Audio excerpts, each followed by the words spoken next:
D'abord, grand merci à Laurent, ça faisait un petit bout de temps qu'on avait envie de faire peut-être quelque chose ensemble. Puis à l'association Philosophie et Management et à la librairie OPC que je découvre en fait. Je ne connaissais pas avant, mais donc merci beaucoup de nous accueillir. Et donc Laurent m'a dit, voilà, donc vous travaillez toujours en cycle, hein, c'est certains thèmes que vous explorez dans l'association. Donc là, c'était le cycle qui commence, c'est sur Spinoza. Alors, je dois vous admettre que je ne connaissais pas vraiment Spinoza. Donc, à la base, moi, je suis anthropologue du droit, je m'intéresse à la philosophie, je ne suis pas philosophe en tant que tel. Donc, je l'ai vraiment découvert, c'est Laurent qui m'a dit, il faut lire le livre de Bruno Giuliani. Je l'ai lu. Et une autre amie m'a fait lire un petit livre qui est peut-être plus simple au départ pour un peu rentrer dans le personnage de Frédéric Lenoir aussi. Oui, sur, le miracle de Spinoza. Voilà, avec le miracle de Spinoza. Et disons les choses que j'ai retenues et qui peuvent être peut-être intéressantes justement à mettre en perspective interculturelle. La chose principale, c'est peut-être cet élan de vie. On va dire, comment vivre, comment oser s'ouvrir aussi à la vie. Et comme le disait Laurent, Spinoza l'a fait de manière très rationnelle, on va dire, très philosophique, mais intellectuelle dans sa démonstration. Et en même temps, il ouvre plein de voies vers d'autres traditions qui ont abordé les mêmes questions, parfois de manière assez différente, on va dire beaucoup moins intellectuelle. Donc, ce que je vais essayer de partager un tout petit peu avec vous, on va dire dans près de 3/4 d'heure, c'est quelques pistes, c'est plutôt ouvrir, on va dire, quelques fenêtres. Puis Laurent m'avait fait une demande particulière, il m'a dit aussi ce qui serait bien, on aimerait bien avoir quelque chose un peu de pratique, parce que parfois on est tout le temps en train de réfléchir, de changer de perspective, mais ce serait bien de pouvoir un peu pratiquer aussi quelque chose. Donc on va probablement faire donc à la fin donc, une petite pratique d'attention, enfin juste pour goûter. On peut parler de goûter, mais goûter vraiment c'est autre chose que d'en parler. Et ça nous donnera après 1 heure de discussion sur ce dont on aura parlé, les questions que vous avez, les réactions que vous avez, ou par rapport à la petite pratique qu'on aura fait ensemble. Donc voilà, donc ça sera un peu la manière dont on va fonctionner. Et pour ceux qui auraient envie, donc c'était, on va en profiter avec Laurent. Donc demain on fait une journée entière qui sera alors plus axée là sur les pratiques, justement comment un peu se centrer, s'ouvrir, déjà respirer, hein, ce genre de choses. Alors pour dire peut-être juste 2 petits mots sur qui je suis. Donc en fait moi tout mon cheminement c'était un peu un cheminement de paix, dans le sens comment est-ce qu'on peut vivre ensemble en paix, mais paix avec toutes les différences. Donc depuis que je suis tout petit, en fait, je pratique les arts martiaux. Et dans ma carrière académique, je suis allé vers le droit, mais c'était pour voir comment mieux organiser notre vivre ensemble. C'était pas tellement pour devenir un avocat ou un... C'était vraiment cette histoire de réfléchir sur les fondations, en fait, pour un vivre ensemble qui soit inclusif et qui, dans le monde actuel, en fait, fasse sa place au pluralisme, hein, qui sort d'une part du rouleau compresseur universaliste, mais d'autre part aussi ce que certains ont appelé le ghetto des relativismes. Donc, est-ce que c'est possible d'avoir une voix pluraliste? Donc, pour moi, cette voix pluraliste, elle est fondamentalement liée au dialogue. Et c'est petit à petit, dans le domaine académique, j'ai travaillé sur les questions du dialogue interculturel, d'abord par rapport aux droits de l'homme, et puis après par rapport à la gouvernance et le développement durable. Et alors malheureusement, on n'a pas pu avoir là les livres, parce que mon éditeur, voilà, il est un peu compliqué. Mais donc on a fait 3 livres explicites, en fait, qui étaient 2 que j'avais écrits comme auteur. Donc, le dernier s'appelle « Oser le plurivaire », donc pour une globalisation responsable, interculturelle et responsable. Donc, comment est-ce qu'on ose de changer de paradigme au niveau collectif? Comment est-ce qu'on ose s'ouvrir à cette réalité quelque part qui s'impose, mais qui, si on veut l'ignorer, finalement va nous poser des problèmes. Et l'autre, c'était un livre plus un dialogue explicite, comment créer un dialogue avec une tradition de savoir différente pour se rendre compte un peu de ce que ça implique. Et là, j'avais choisi la tradition bouddhiste que j'ai un tout petit peu approfondie. Elle s'appelle « Vers une société éveillée ». Et là, toute une partie, en fait, c'est sur la voie du guerrier. Hein, il y a cette notion, on peut peut-être revenir dessus, dans beaucoup de traditions, hein, celui qui ose aller à la découverte de soi-même, c'est un peu un héros, un guerrier, hein, un peu le chevalier chez nous, on a aussi hein, la quête du Saint Graal, hein, les chevaliers qui partent à cette quête intérieure de trouver qui ils sont. Donc c'est très explicitement, ouais, donc même dans le titre Oser, donc le plurivers, l'autre, bon, il y a tout le chapitre qui est sur la voie du guerrier. Et puis on avait fait mon dernier ouvrage collectif quand j'étais encore professeur et chercheur, ça s'appelait Le courage des alternatives. Donc ouais, c'était vraiment toujours cette même thématique. Donc, dialogue, et dialogue alors pourquoi? Alors, on a dit qu'il y avait un lien, ce que tu dis tout à l'heure avec Spinoza, qui ouvre des pistes vers ce qu'on peut retrouver dans d'autres traditions. Alors si on regarde Spinoza d'autres traditions, par exemple une tradition plutôt indienne, on dirait que Spinoza c'était un Gnyan yogi. C'était un yogi en fait le yoga de la connaissance. Hein. On travaille surtout à travers l'intellect, on approfondit, on élargit, on remet en compte, hein. On essaye de trouver petit à petit la vérité en se défaisant des illusions et puis à travers un travail surtout, on va dire, de connaissance. Mais en Inde, Gnyan Yoga n'est pas le seul yoga. Vous avez des personnages qui sont personnalités qui sont différentes, des caractères qui sont différents. Ouais, tiens, si je m'entends ma voix parfois plus, enfin, vous me dites hein, si jamais vous entendez pas bien. Donc il y a dans les grandes voies, il y a des personnes qui sont plus dans l'action hein, que dans la réflexion un peu théorique et abstraite. Et peut-être, alors je connais malheureusement pas vraiment votre groupe, enfin je le suis par les newsletters, mais c'est la première fois que je vous rencontre. Mais je suppose qu'il s'appelle Philosophie et Management, donc peut-être que certains d'entre vous sont managers, au moins sont en lien avec le monde du management. Donc vous êtes dans l'action, on veut agir, hein, on veut faire des choses. Si vous êtes là, ben, il y a aussi un yoga pour ça. Donc là c'est Karma Yoga, c'est le yoga du travail. C'est, si on le résume, c'est agir sans s'attacher aux fruits du travail. Hein, donc de travailler, mais sans s'attendre, sans s'attacher aux récompenses du travail. Puis il y a des gens qui sont plus émotionnels. Hein, c'est le cœur qui domine. On est dans l'intellect, là on est dans le corps, puis il y a le cœur aussi, c'est un autre élément de l'être humain qui est très important. Alors ça c'est Bhakti Yoga, hein, c'est le yoga de la dévotion.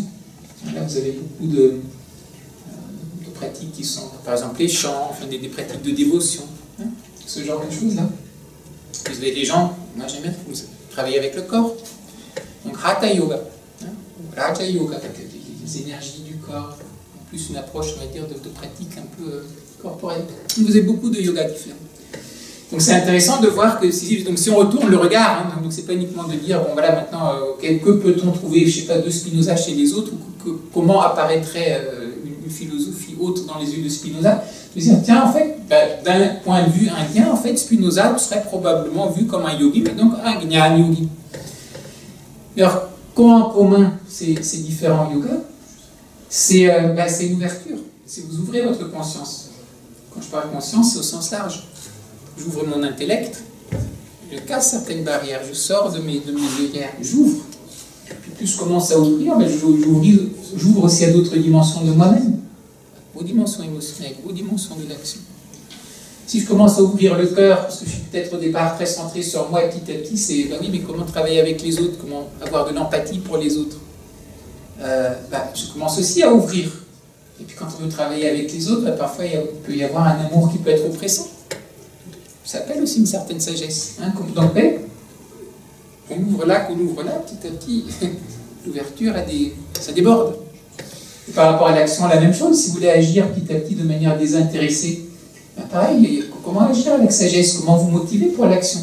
Quand c'est plus votre ego qui est là, je veux pour avoir plus de chiffre d'affaires ou plus, mais si c'est pour vraiment, par une compassion ou par quelque chose comme ça que vous avez envie d'agir. Donc, ouais, donc il y a ces différentes approches, et puis ce qui les relie, ça c'est une chose sur laquelle on va revenir, c'est des yogas. Alors yoga, il y a deux racines étymologiques du terme. Il y a une qui est d'apaiser, Dans les Yoga Sutras de Patanjali, on dit que Yoga Chitti Vritti Nirodha. Donc ça veut dire, yoga c'est la cessation des tourbillons de l'esprit. Donc on est complètement pris dans notre radio intérieure qui n'arrête pas et qui change de station, même quand on se sent qu'on veuille tout le temps, c'est difficile de se mettre à se goûter. Donc voilà, ça c'est une étymologie. La deuxième, bon, dont on parle souvent, c'est de unir. Donc souvent c'est, même en Inde, pour ceux qui sont théistes, ça peut être le petit soi, l'âme individuelle et puis le divin. Ça peut être votre moi plus égoïste et puis votre moi supérieur. Enfin, quoi qu'on mette là-dedans, ça peut être ce genre de choses-là.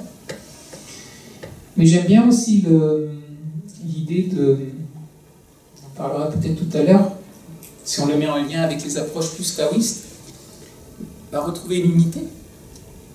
Déjà par rapport à votre corps. Peut-être que vous avez conscience de votre genou parce qu'il fait mal, ou de votre dos qui fait mal, mais il y a plein d'autres parties de votre corps que vous ne sentez même pas. Donc c'est comme des morceaux d'un puzzle, il manquerait même des morceaux. Donc petit à petit, déjà récupérer les morceaux, et puis petit à petit, peut-être commencer à les assembler pour voir ce que c'est. C'est une unité. Puis découvrir qu'il n'y a pas uniquement donc, les parties du corps, mais après il y a les émotions, il y a les pensées, il y a l'énergie, il y a tout ça, ça fait une unité. Et qu'après, il n'y a pas uniquement nous-mêmes, on n'est pas déconnecté des autres, on n'est pas déconnecté de la nature, c'est encore une unité. Dans des approches taoïstes dont on parlera peut-être tout à l'heure, il y a toute cette idée que le taoïsme, c'est comment être en santé. La santé, c'est quoi? C'est quand tout fonctionne à l'unisson, que tout s'emboîte harmonieusement. Et quand vous êtes en parfaite santé, à tous les niveaux, dans la vision taoïste, vous devenez un immortel.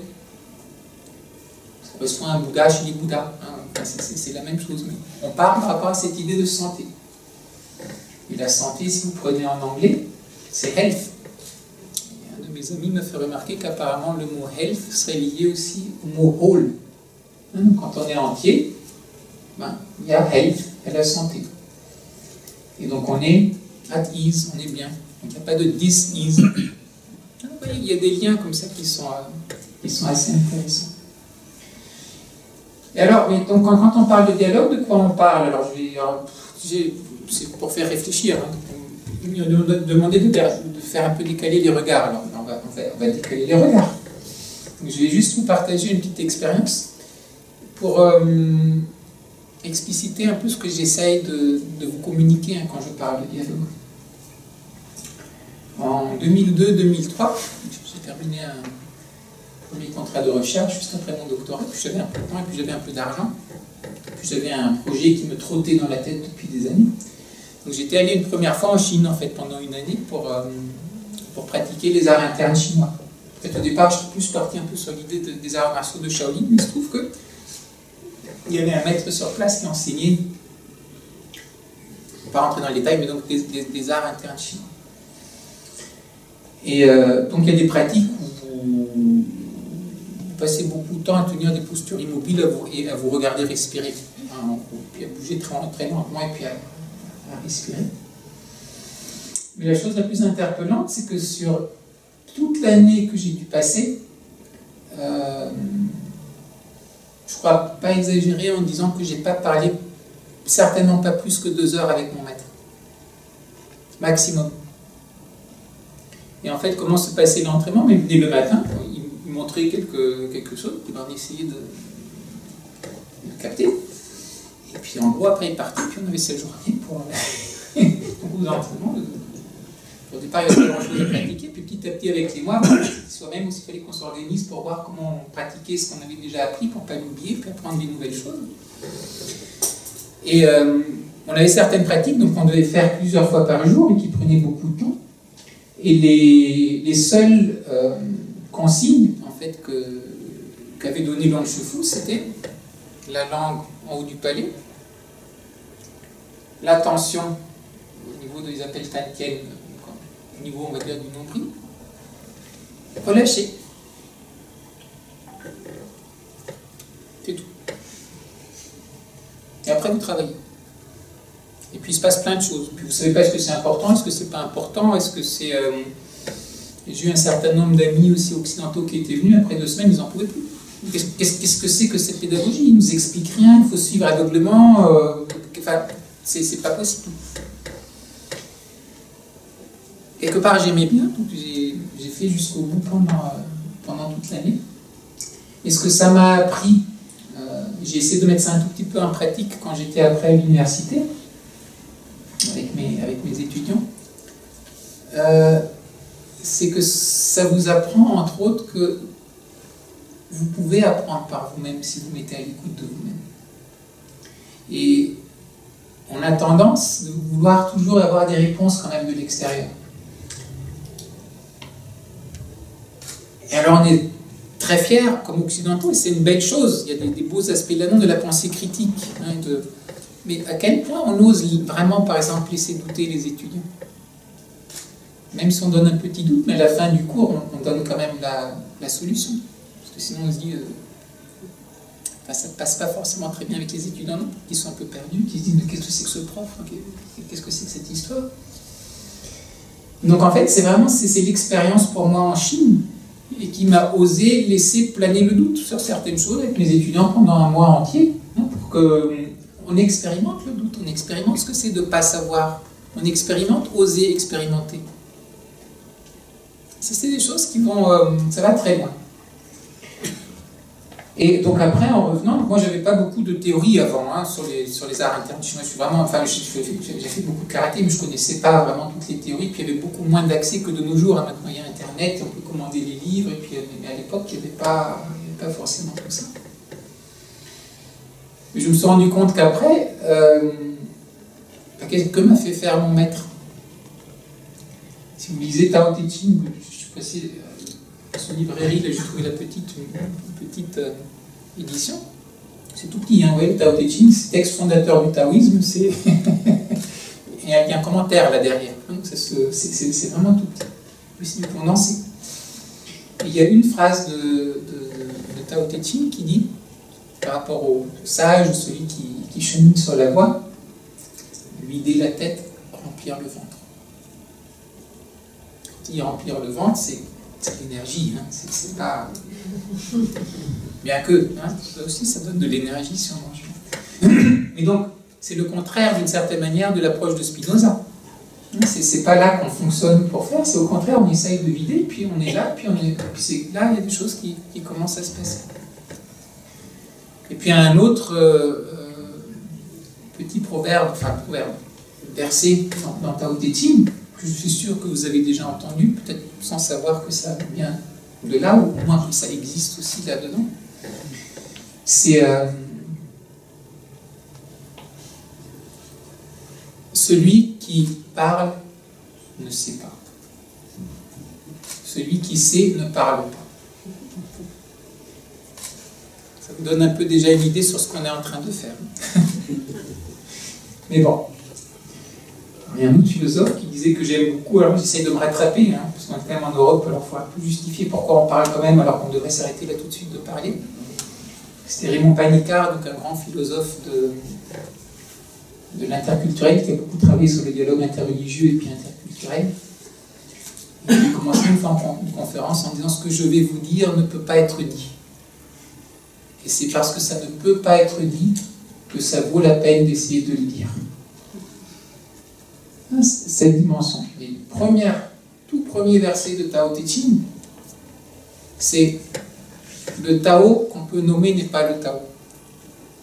Le nom qu'on peut nommer n'est pas le vrai nom. Donc en fait, tout ce qu'on est en train de faire, ça c'est un autre de ces proverbes, peut-être un de mes favoris que j'ai beaucoup répété, je crois, à mes étudiants. Le sage pointe du doigt la lune, l'imbécile regarde le doigt. Hein, quand vous avez les livres, que vous avez les théories, que vous avez les pratiques, que vous avez les systèmes, c'est que des doigts. Et dans le système, dans l'approche taoïste, on dit même comme ça, le maître il est là pour montrer la porte. À vous de voir si vous avez envie de rentrer ou pas rentrer, faire un bout de chemin, pas faire deux bouts de chemin. On pointe. À vous de comprendre qu'on pointait, qu'il ne fallait pas s'arrêter à faire l'étude de la porte, de ce qu'il y avait avant la porte, ou il y a une démarche qui est intéressante. Donc par rapport à ça, pourquoi est-ce que je vous raconte cette anecdote? Ben, c'est pour mettre un peu en contexte ce que je vais essayer de partager avec vous maintenant. Donc, officiellement, donc la conférence, en fait, elle s'appelait donc Oser vivre, et puis une philosophie. Alors, moi j'avais donné en fait une philosophie du dialogue. Alors, du dialogue, il a un peu disparu. Mais alors, c'est bien aussi, oui, c'est vrai, parce qu'en fait, finalement, c'est vrai que c'est une philosophie aussi en tant que soi, de oser vivre. Mais elle est quand même pour moi fondamentalement liée à cette notion de dialogue. Mais le dialogue, ben justement, c'est ce que j'essaie de commencer à vous dire là, il ne s'arrête pas sur un dialogue intellectuel. Ce n'est pas que des histoires de paroles ou de même entre êtres humains, c'est comment est-ce qu'on se met à l'écoute de soi-même, comment on commence à s'ouvrir aux différentes expériences qui font notre humanité. Et donc là, je vais faire le lien donc avec mon travail, on va dire, plus académique. Et puis il m'a fallu des années pour comprendre que différentes choses que je faisais étaient liées.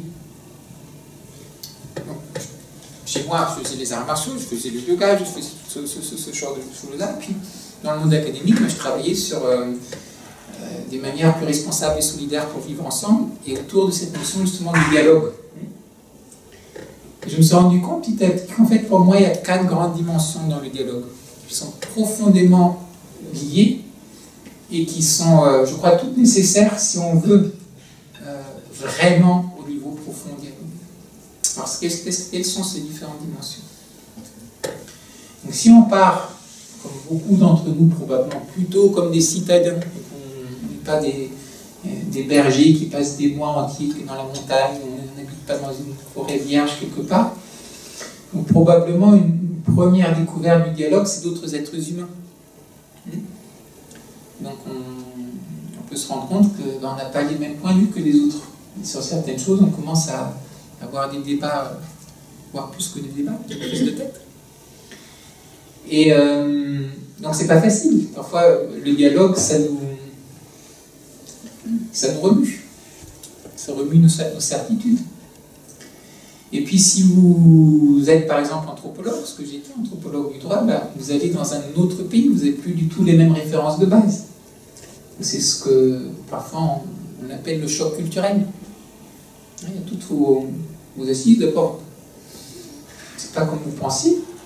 Déjà c'est déstabilisant. Au départ, vous pouvez essayer de rationaliser, mais en tant qu'anthropologue, vous essayez de ne pas être ethnocentrique. Donc vous essayez un peu de mettre de côté un peu vos propres présupposés pour vous mettre à l'écoute de cette autre vision du monde, pour regarder les choses un peu de cette autre vision du monde. Il y a plein de certitudes qui s'écroulent. Et un certain nombre de personnes qui ont vraiment vécu ça très très fortement, c'est lié à notre tradition occidentale, ben, c'était les missionnaires qui sont allés parfois, par exemple en Inde, et pour faire leur travail de missionnaire, il fallait connaître l'approche des brahmanes qu'ils étudiaient. Et certains ont commencé à trouver ça intéressant. Et plus qu'intéressant, ça les a interpellés. Mais le problème par rapport à notre tradition, dans les traditions du lieu, il y a une vérité, l'exclusive d'autres vérités. Ça ne pose pas forcément problème dans d'autres traditions. J'ai mes amis indiens, vous pouvez avoir des déités indiennes, et puis vous étiez aussi à l'école anglaise, donc chrétienne, vous avez aussi un Jésus, une Vierge Marie, parce que ça vous inspire aussi, puis à côté vous avez aussi un gourou vivant qui vous inspire beaucoup. Pour eux, il n'y a pas ce problème de conflit. En Chine, pareil, vous avez le bouddhisme, le taoïsme et le confucianisme.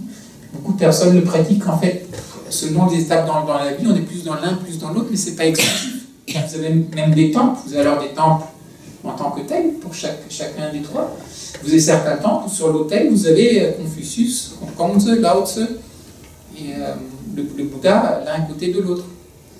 Mais dans la tradition occidentale, avec une vérité, le côté universel, c'était des grands déchirements intérieurs pour certains de ces missionnaires. Et c'était, alors on trouve une autre vérité, on trouve une autre manière de faire, mais alors est-ce que je suis en train de perdre la foi? Est-ce que je suis en train de m'égarer? Est-ce que je vais peut-être aller en enfer? C'est pas possible, est-ce que je suis en train de trahir toute ma tradition parce qu'il y a cette autre tradition qui m'interpelle? Vous voyez, c'est des grosses crises existentielles.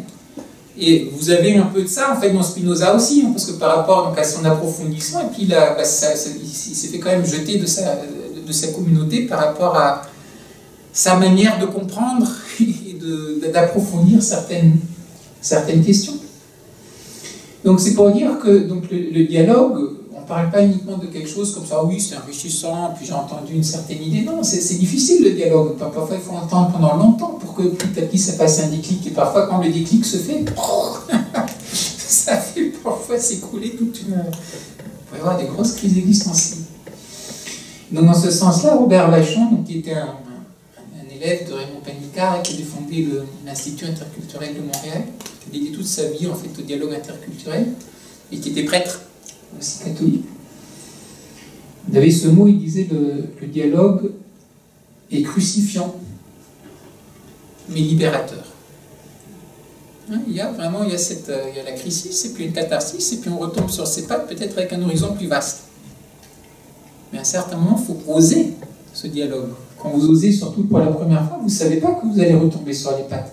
C'est pas un chat, la première fois qu'il se retrouve en l'air, il ne sait pas qu'il va retomber sur les pattes. Peut-être qu'il a un moment de panique aussi. Là, ça peut aider effectivement d'avoir des amis, d'avoir quand même un support qui vous soutient. Mais donc c'est pour essayer de vous... Pourquoi je dis ça? C'est pour essayer de vous éveiller un peu à la profondeur de ce qu'on essaye de dire là quand on utilise ces mots. Hein. J'essaie de pointer vers cette réalité d'ouverture. Et Robert disait une autre chose, il disait... j'ai fait une interview de lui, alors pour ceux que ça intéresse, juste pour information, j'ai une page YouTube qui s'appelle, soit vous tapez mon nom, vous allez tomber dessus, ou sinon vous tapez youtube.com, puis faites le / puis faites Dialogues for Change, hein, dialogue pour le changement en anglais, Dialogues for Change. Et une des choses que j'ai faites, j'ai fait des interviews de gens que j'ai trouvé inspirants. Il y a Laurent aussi, hein. On a fait aussi une interview. Et il y a aussi cette interview de Robert Laffont. Donc si ça vous intéresse, vous pourrez aller voir. Donc à un certain moment, je lui pose la question, je dis, mais Robert, donc fondamentalement pour toi, le dialogue, c'est l'écoute. Il me dit, oui, c'est l'écoute. Mais c'est pas uniquement l'écoute avec les oreilles, c'est l'écoute avec le cœur. Et il dit, et plus profondément, c'est l'écoute avec ton âme. Mais pour pouvoir écouter, il faut d'abord se vider. Alors là, il a rajouté quelque chose qui m'a vraiment, moi, beaucoup inspiré. Il dit, et là, toutes les choses viennent te parler. Il n'a pas dit, et là, on peut écouter les autres. Non, toutes les choses viennent te parler. Si vous commencez à vous mettre à l'écoute, vous rentrez sans le vouloir dans un monde de dialogue. D'une certaine manière, c'est comme si même la nature était en train de s'animer, des choses deviennent vivantes. Ça change beaucoup votre perspective sur les choses.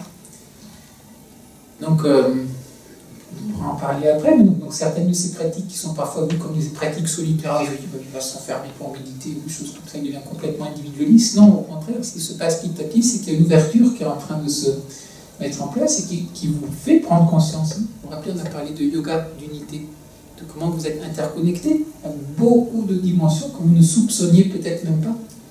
Vous n'êtes pas uniquement interconnectés de manière mécanique, mais c'est vivant. C'est la vie qui est en train de jaillir. Et qui jaillit d'où? Qui jaillit de ce silence, de ce qu'on ne peut pas pointer. Donc, première expérience qu'on a, si on ose, c'est déjà le dialogue avec les autres. Mais quand vous commencez à vivre votre crise existentielle, vous commencez à dialoguer avec vous-même, parce que vous dites, mais alors, c'était quoi mon point de vue? J'étais enraciné où? Alors, il y a un autre mot qu'emploie parfois Panicard, que je trouve utile, il parle du mythos ou du mythe, il dit le dialogue. C'est bien d'avoir des dialogues au niveau de la raison, on appelle un dialogue dialectique. Mais il y a une autre dimension. Quel est l'horizon invisible à travers on regarde les choses? Il appelle ça le mythos. Il dit c'est les choses auxquelles on croit tellement qu'on ne croit même pas qu'on y croit. Et ce qui va vous faire prendre conscience que vous y croyez, c'est quand vous rencontrez quelqu'un d'autre qui est dans un autre mythos et qui vous dit d'autres choses. Vous dites, mais attends, oui d'accord, on voit peut-être le même mot, mais là, comment alors, il dit un taoïste, Dieu qui a créé le monde, il ne comprend pas. Il y a pas de Dieu qui a créé le monde. C'est une logique interne. Le Tao qui se manifeste, ça se résorbe. On n'est pas dans les mêmes... Comment est-ce possible? Les droits de l'homme, les individus, on est des individus, vous avez quand même les individus, ils ont des droits. Bah donc, comment vous dites? Individus? Non, tant que tel, on n'a pas. Et c'est là que vous vous rendez compte, en fait, de présupposés implicites que vous avez. Parfois, on prend l'image de la fenêtre à travers laquelle vous regardez le monde. Il dit plus la fenêtre est grande, plus la fenêtre est bien nettoyée, moins vous voyez la fenêtre. Et moins vous pensez que vous avez besoin de votre fenêtre, puisque votre fenêtre, elle vous donne tout ce dont vous avez besoin.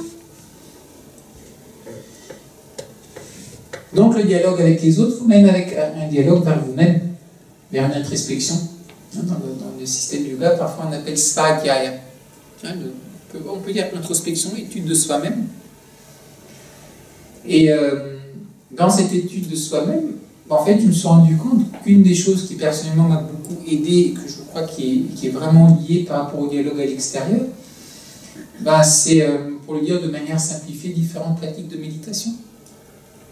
Juste d'être là. Donc, alors, méditation, parfois il y a confusion, puisque en Occident, à l'origine, méditation, c'était de profondément réfléchir et d'analyser quelque chose. Et puis, je ne sais pas exactement, je ne me rappelle plus pourquoi on a pris ce mot-là pour désigner en fait des pratiques qui peut-être chez nous auraient plus de la contemplation, enfin des choses comme ça. Mais donc là, je parle plus de quand j'emploie le mot, je l'emploie tel qu'on l'emploie maintenant un peu, voilà, donc des pratiques d'attention, d'essayer d'être présent, d'essayer de goûter un peu qui on est. Donc vous commencez, le dialogue avec les autres vous mène vers un dialogue avec vous-même. Alors à nouveau, c'est pas toujours super réjouissant ce qu'on y trouve. Il y a des belles choses. Je trouve que c'est un peu dangereux parfois de dire ah, allez, vous allez méditer, vous allez être zen, puis vous allez être plus performant parce que justement vous avez la zénitude en action. Et puis j'avais lu à un certain moment une étude, je crois que c'était plus dans le monde du business, où ils disaient mais non mais ça marche pas, parce qu'en fait quand on pratique pendant un certain temps, après certains en fait ils commencent plus à avoir des... ils sont plus zen en fait. Bah oui, vous commencez à regarder, vous commencez à vous connaître, donc vous donnez de la place à laisser des choses émerger que vous avez réprimées avant, donc vous étiez tranquille de ces choses-là. Donc là, à nouveau, est-ce qu'on ose regarder? Est-ce qu'on ose continuer à regarder? Et puis vous vous rendez compte aussi que cette pratique, après on va dire de méditation, il vous faut un cadre pour. Comment vous traitez toutes ces choses qui viennent? Donc là, vous vous rendez compte que toutes les traditions, quelles que soient les traditions, oui, mais il y a une éthique autour. Enfin, il y a quelque chose qui vous... Et ce n'est pas une morale ou une éthique qu'on voit souvent comme une discipline imposée, il faut être comme ceci pour que ce... Non, c'est pas ça. C'est si vous voulez tranquillement vous asseoir et pouvoir vous regarder, si vous avez passé toute la journée à rouler les gens, on a quand même une conscience. Donc c'est ce genre de choses qui vont être là, vous ne pourrez jamais aller plus loin. Donc c'est même pas une histoire d'être bon ou d'être mauvais, c'est juste... si vous voulez voir ce qui est là, toutes les choses qui peuvent gêner un peu le fait de se poser et de regarder, il faut essayer de les réduire. Alors donc deuxième dimension de dialogue, et puis deuxième dimension en fait aussi est-ce qu'on ose? Puis troisième dimension, alors pour moi c'était un peu dans cet ordre-là.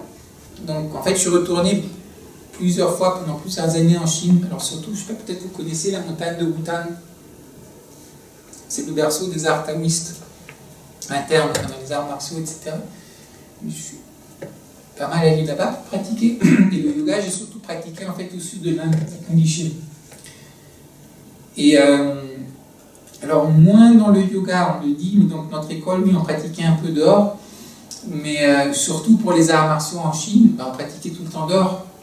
Que ce soit l'automne, l'été, l'hiver, on pratique dehors. Donc au départ, quand vous pratiquez dehors, on n'a pas l'habitude, le sol n'est pas bien plat, il fait plus ou moins froid ou chaud, donc c'est à nouveau, il faut s'habituer à cette nature-là qui n'est pas aseptisée, qui n'est pas régularisée. Mais quand vous commencez à le faire pendant longtemps, quand vous vous retrouvez dans dans une salle pour pratiquer, vous sentez vraiment que vous êtes dans une boîte de conserve et que ça ne circule pas du tout et que vous n'êtes pas du tout nourri parce qu'il n'y a pas les arbres autour et qu'il n'y a pas les montagnes autour et qu'il n'y a pas... Et donc, de manière simplifiée, c'est pas que ça, mais il y a vraiment ce lien avec la nature qui devient aussi de plus en plus évident et qui est vivant. Et une chose qui m'a énormément... Alors, c'est un souvenir qui tout d'un coup qui me vient. Le temps passe très vite. Quand je suis revenu ma première année en Chine, en fait, j'ai d'abord passé 4 mois environ, puis j'avais sorti un premier livre qui s'appelait Droits de l'homme et dialogue interculturel. Donc en fait, pour faire un peu la promotion du livre, je suis venu pendant les vacances de Noël, je suis rentré à Paris, puis je suis reparti en Chine, puis là j'ai repassé 7-8 mois. Et les 2 fois, ça m'a fait la même chose. Qu'est-ce que ça m'a fait? Donc là, c'était dans un point complètement paumé, on était en plein dans la forêt, c'était un peu comme dans les films, hein. C'était vraiment un petit château, et dans la nature. Pas d'écran, vers la fin, après ils ont commencé à mettre un peu d'internet, enfin ça commençait à émerger à ce moment-là. Ben, quand je suis rentré à Paris, dans le métro, il y a des publicités partout, j'ai senti physiquement comment ça tire mon énergie. C'est intéressant quand même. Enfin, j'avais jamais ressenti quelque chose comme ça avant. Puis après un certain temps, on se rend plus compte, parce qu'on est à nouveau dans ce monde-là. Puis je retourne sur place, et à ce moment-là, quand j'allais en Chine, ben, j'en avais au moins à chaque fois pour 2 semaines, hein, de pratiquer temps plein, hein, toute la journée, etc. 2 semaines pour que l'esprit en fait juste se pose et se rouvre, on va dire, par rapport à ce contexte-là. Et quand je suis revenu la prochaine fois, ça m'a refait la même chose. Puis je me dis, mais ben, l'énergie, le chi, oui, c'est des choses aussi, ça, on va peut-être parler après, mais c'est des choses aussi, petit à petit, c'est des choses qu'on peut ressentir qui commencent à venir.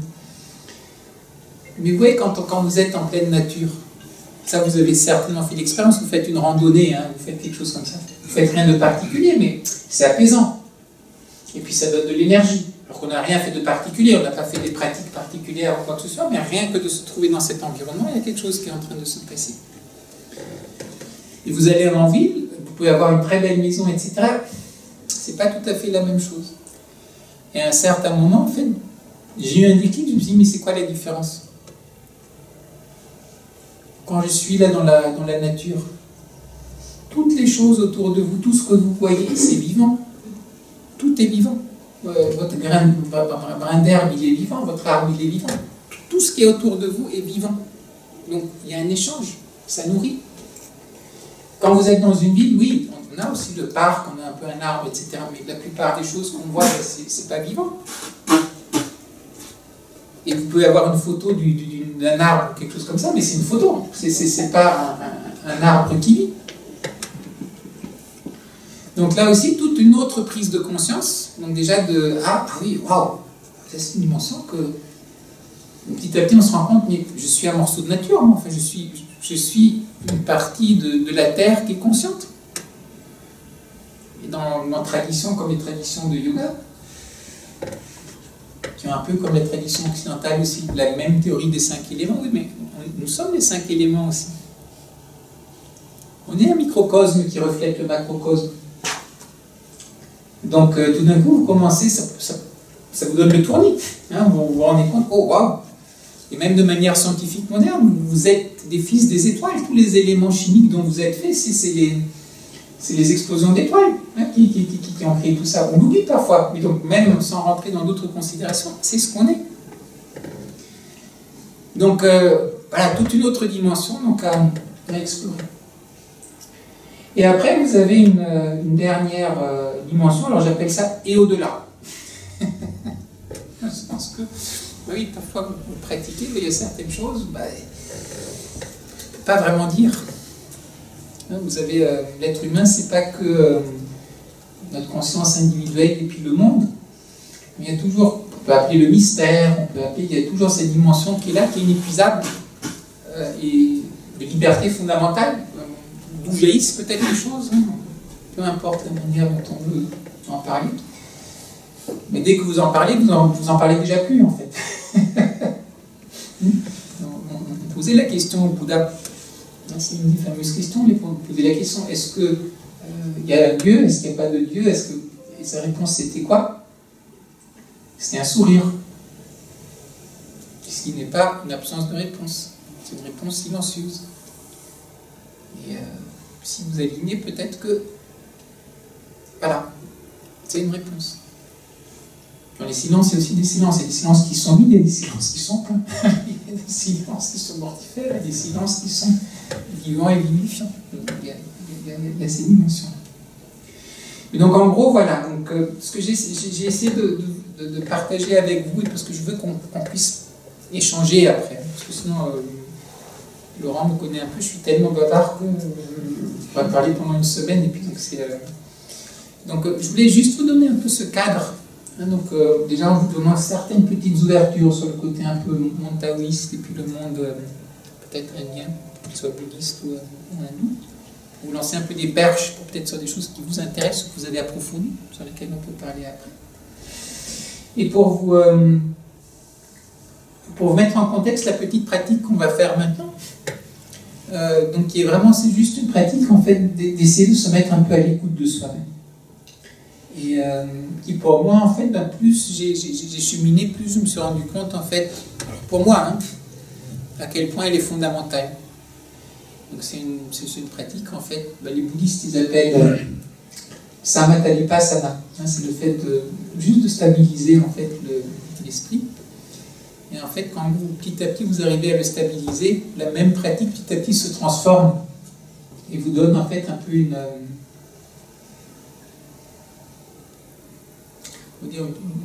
ouverture d'esprit un peu plus grande, une plus grande clarté, hein, d'une certaine manière, dans votre manière d'être ici.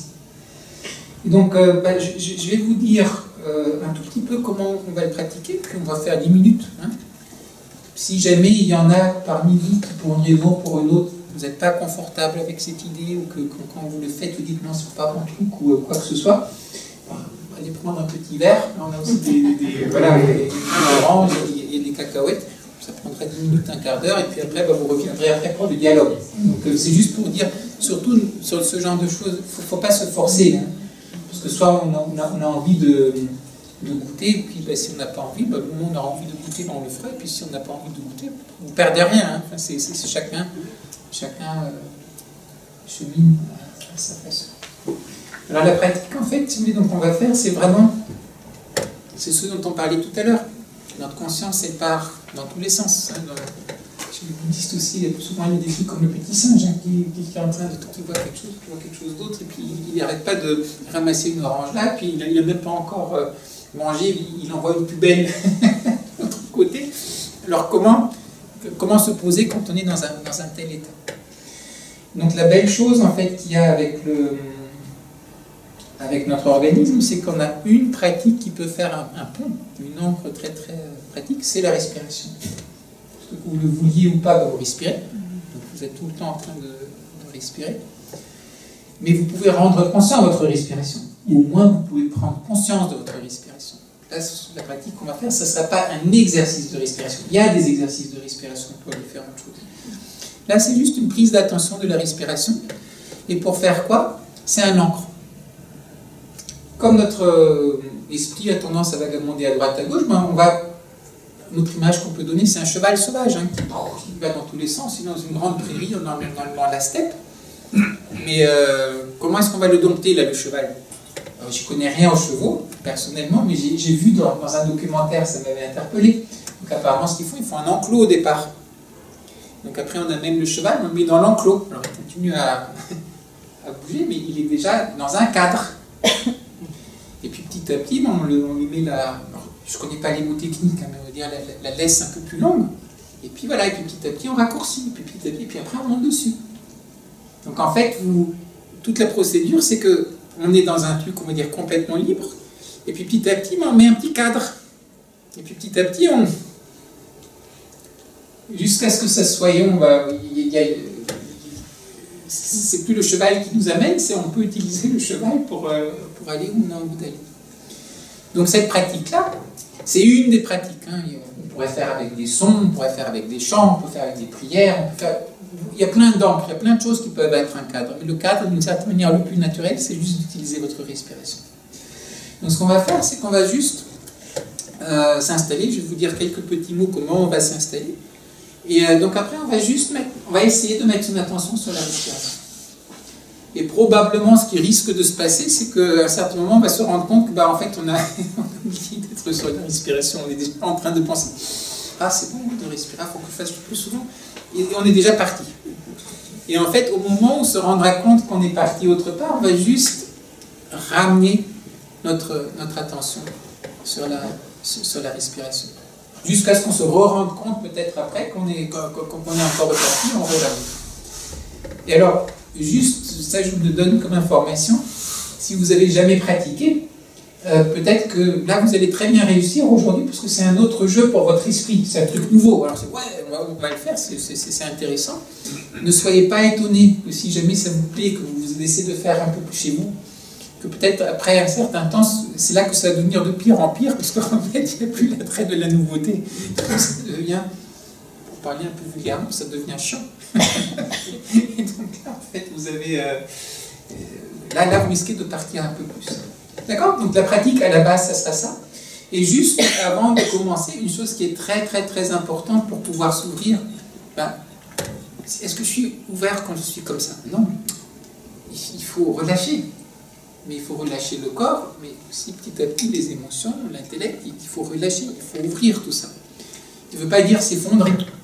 On a un centrage, mais en même temps, il y a une ouverture. Donc on va juste commencer la pratique, je vais guider. Donc on va juste faire un petit scan de notre corps pour s'installer tranquillement dans notre posture. Et je vais vous dire, donc voilà, on met notre attention. Si vous sentez, par exemple, les sourcils qui sont un peu comme ça, j'inspire, vous mettez votre attention.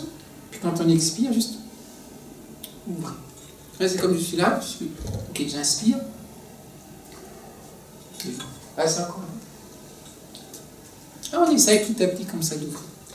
Et après, quand on est donc bien installé, c'est là qu'on va commencer la pratique. La dernière petite chose, donc avant de commencer, je considère que c'est extrêmement important, parce que c'est dans une logique d'ouverture, et pas dans une logique de devenir des super individus plus forts que les autres, qui voilà.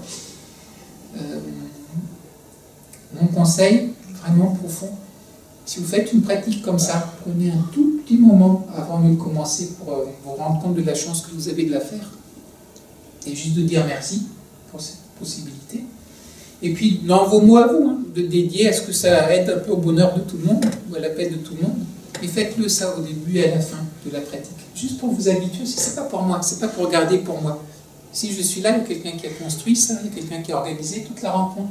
Il y a toutes ces choses qui font qu'on a la possibilité d'être là. Donc là aussi, si moi j'ai le luxe, en fait, de pouvoir me connaître un peu moi-même, mais qui profite aussi aux autres. D'accord? Donc on va faire la pratique. Alors bon, là on est assis, je sais pas, parce que j'ai entendu vous parliez aussi un peu de méditation avant, donc peut-être vous pratiquez un peu, alors peut-être certains aussi ont l'habitude d'être assis en tailleur, mais c'est pas la peine, vous pouvez très bien faire assis sur une chaise. Alors juste une chose, essayez de ne pas vous adosser, hein, pour que vous ayez votre propre axe. Hein, voilà. Et après les mains, alors pareil, quand je suis assis en tailleur, j'aime bien la posture qu'on a beaucoup dans la méditation bouddhiste, de mettre la main droite sur la main gauche, puis comme ça vous fermez un peu votre circulation. Mais parfois quand vous êtes assis sur une chaise, vous pouvez juste aussi poser les deux mains sur vos genoux. Le plus important, c'est que vous soyez bien aligné, bien confortable. Et la langue, on va la poser derrière les dents. D'accord ? Et la tête, c'est comme si vous étiez ici, ouais, vous êtes un peu comme suspendu. Je ne sais pas s'il y en a parmi vous peut-être qui ont fait de la danse. Hein, si vous faites de la danse, si vous êtes comme ça, vous ne pouvez pas bouger. Hein. Tout le corps est bloqué. Donc en fait, la tête, si elle est suspendue, en fait, ça donne toute une légèreté au corps et puis ça donne une certaine alignement au corps. Donc on est un tout petit peu suspendu ici, on est bien assis, et en même temps, un tout petit peu, vous avez cette rétroversion du bassin, vous tenez un tout petit peu pour que toute l'énergie, elle ne part pas. C'est comme une corde, on joue sur une corde, donc elle est attachée en bas, votre colonne vertébrale, et puis elle est aussi attachée en haut. Voilà. Et les yeux, dernière petite information, Certains sont très mal à l'aise de fermer les yeux, donc gardez les yeux ouverts. Mais le problème, c'est que peut-être vous allez être un peu distrait par rapport à ce qui va se passer autour de vous. D'autres aiment bien fermer les yeux, mais dès qu'ils ferment les yeux, ça commence à faire la méditation très profonde. Et après, je fais référence.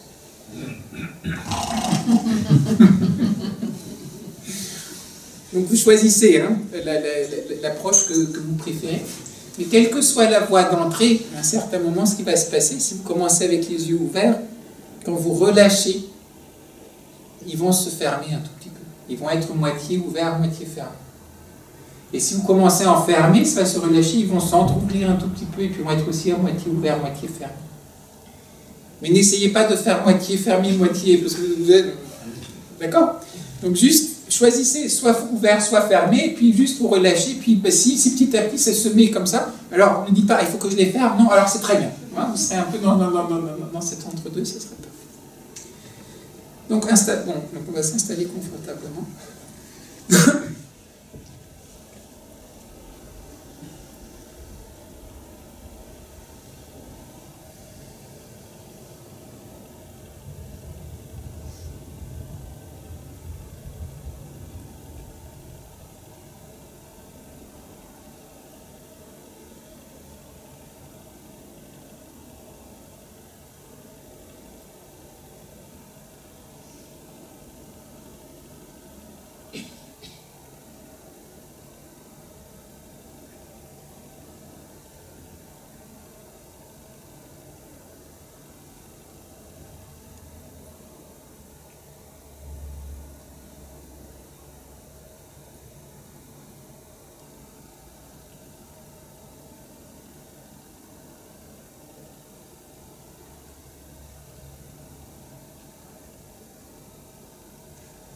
Petit à petit, on a pris sa posture, la tête qui est suspendue, la langue qui est juste derrière les dents, et bien assis sur notre chaise, les pieds sont bien posés sur le sol, notre buste est droit, dégagé. Respirez tranquillement.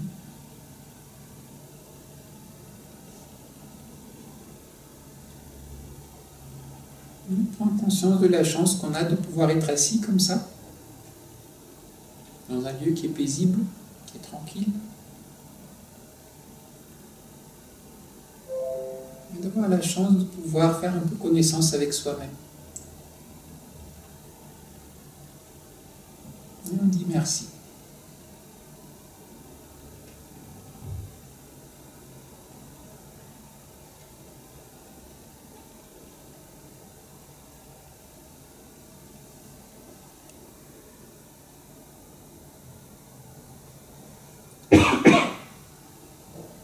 Dédie tout le travail qu'on va faire, parce que tous les êtres puissent avoir cette chance aussi de pouvoir se connaître, de pouvoir être heureux, de pouvoir être en paix.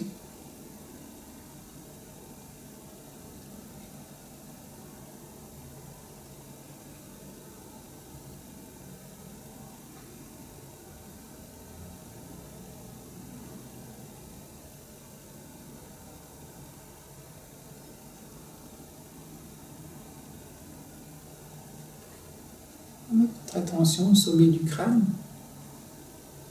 On va commencer à l'amener petit à petit, vous descendez le front. Puis les yeux, le nez, le menton, derrière. Si vous sentez qu'à un endroit il y a une contraction, une fermeture, vous avez les sourcils qui sont foncés, ceux qui sont plissés, les lèvres qui pressent contre l'une contre l'autre. Ce cas, vous inspirez à cet endroit. Et vous expirez, vous lâchez, vous ouvrez.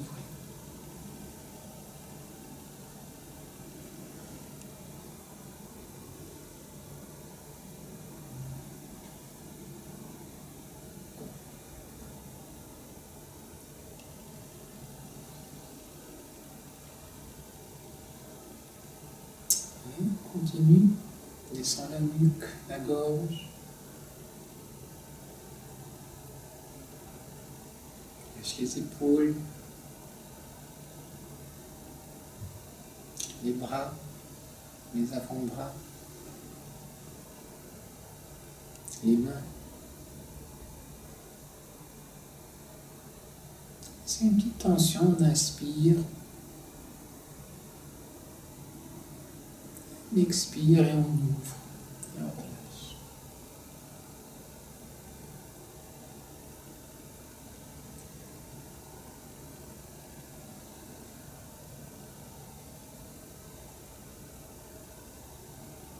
On descend le buste, le dos, les hanches, le bassin, les fessiers,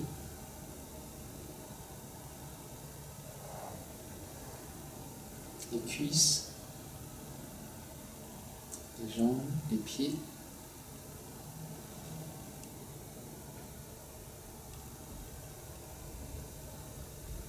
Si quelque part il y a un petit blocage, une contraction, il y a une tension, on inspire.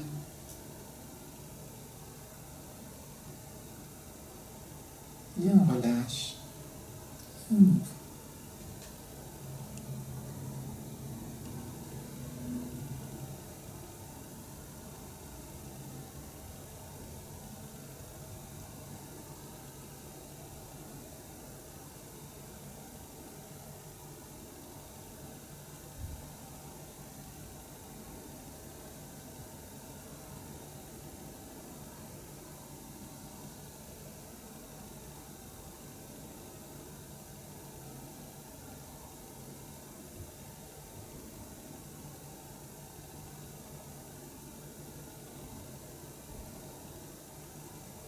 Une fois qu'on est bien installé, petit à petit on met notre attention sur la respiration. Donc là vous ne faites pas d'effort particulier, vous laissez juste respirer naturellement.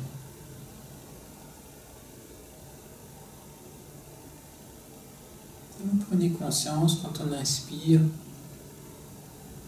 venir dans les narines, il descend dans la gorge, il rentre dans les poumons.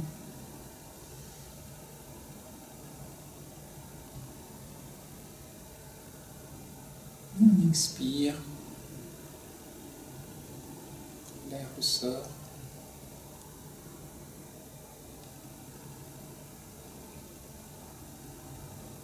Et on observe.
Si on s'aperçoit qu'on est en train de penser à autre chose, on constate. Et tout doucement, on ramène son attention à la respiration.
Si on est en train de penser à autre chose, on le note. Et tout doucement, gentiment, on ramène notre attention à la respiration.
Prends conscience de la chance qu'on a d'être là.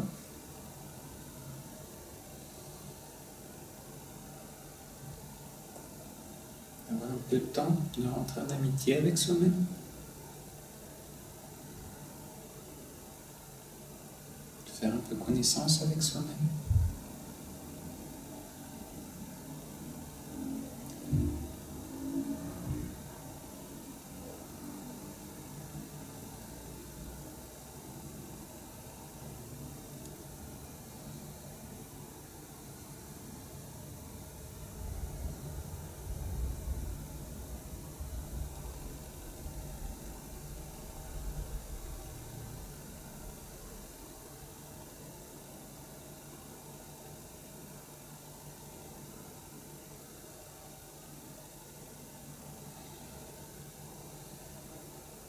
Et on dit merci.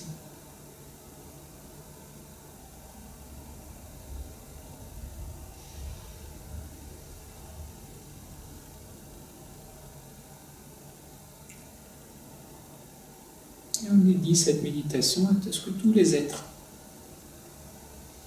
puissent aussi se connaître un peu, puissent trouver la paix et le bonheur.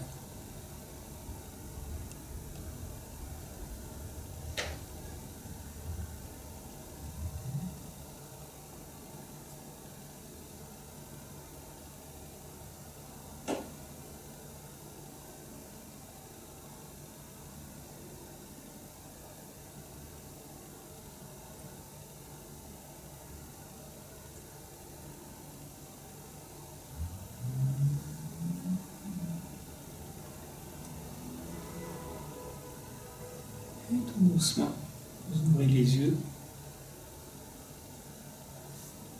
Et on revient.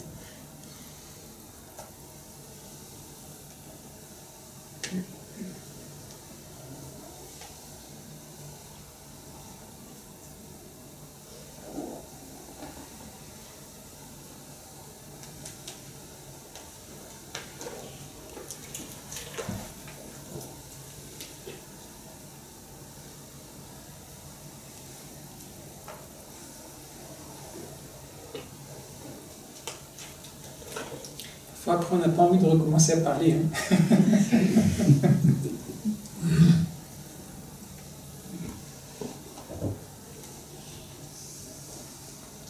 Un de mes amis, il a une fondation qui s'appelle la Fondation pour la contemplation de la nature. C'est en Inde, c'est dans les Himalayas. Et quand il fait des formations, hein, parfois on l'invite dans des universités.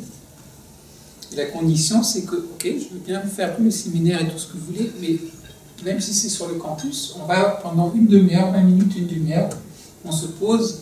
Alors là, lui, comme encre, ils utilisent la nature. Hein, vous pouvez contempler un arbre, une fleur, le ciel, ou quoi que ce soit. Puis vous posez. Et après, on commence à parler. Et certains disent, oh non, mais on n'a pas le temps, le programme est chargé, etc. Bon, Dans ce cas, oui, vous invitez quelqu'un d'autre. Mais on fait comme ça. Et en fait, ceux qui le font, donc il a quand même une certaine expérience avec ça, il a dit c'est incroyable, la qualité des échanges après change complètement. Parce que on se pose, on se centre, on s'ouvre, on crée des conditions à l'écoute. Et après le dialogue, ou les dialogues, les échanges peuvent devenir vraiment des échanges d'êtres humains. Et pas uniquement des échanges de personnes au sens de personnages de masques qui sont en train de faire leur représentation pour montrer à quel point ils sont bons philosophes et puis l'autre va attaquer l'argument, etc. Donc ça peut vraiment, ou même parce qu'on n'a pas eu le temps, hein, c'est aussi un sas. On a beaucoup de préoccupations dans la vie.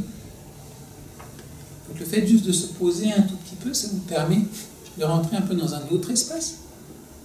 Puis on fait ce qu'on a à faire. Hein, dans les arts martiaux japonais, j'ai fait beaucoup de karaté aussi. Ça s'appelle la salle d'entraînement, c'est le dojo. Do, c'est le japonais Tao, c'est la voie.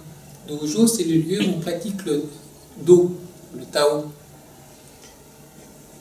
C'est tout le temps le Tao, tout le temps en train de vivre. Mais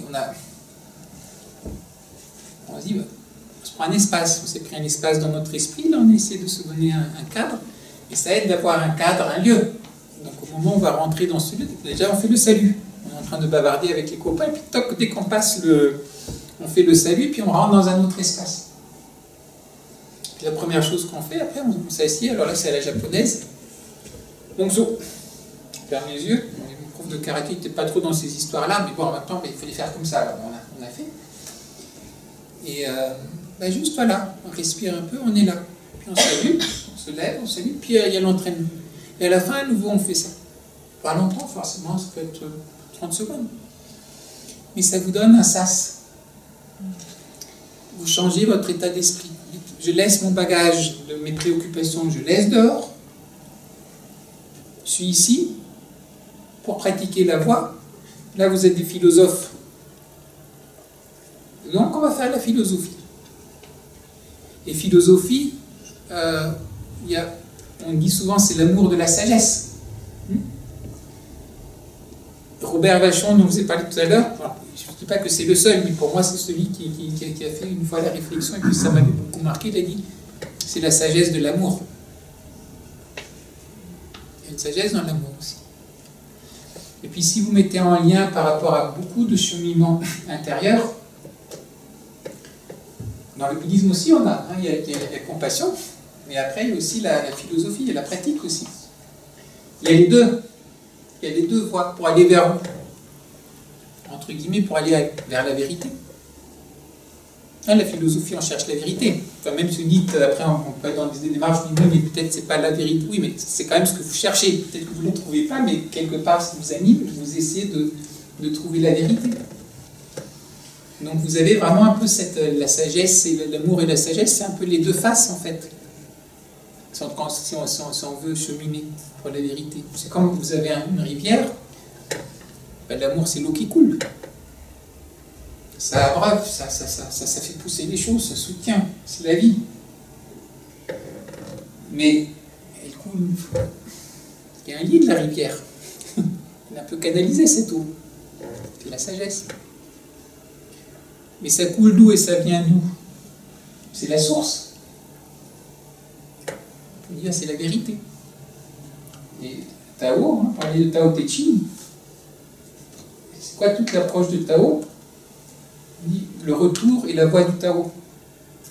Retourner à la source. Donc c'est pas uniquement vérité intellectuelle. Là on parle de vérité. Pour les Indiens, la vérité ultime c'est quoi? Sat, Chit, Ananda.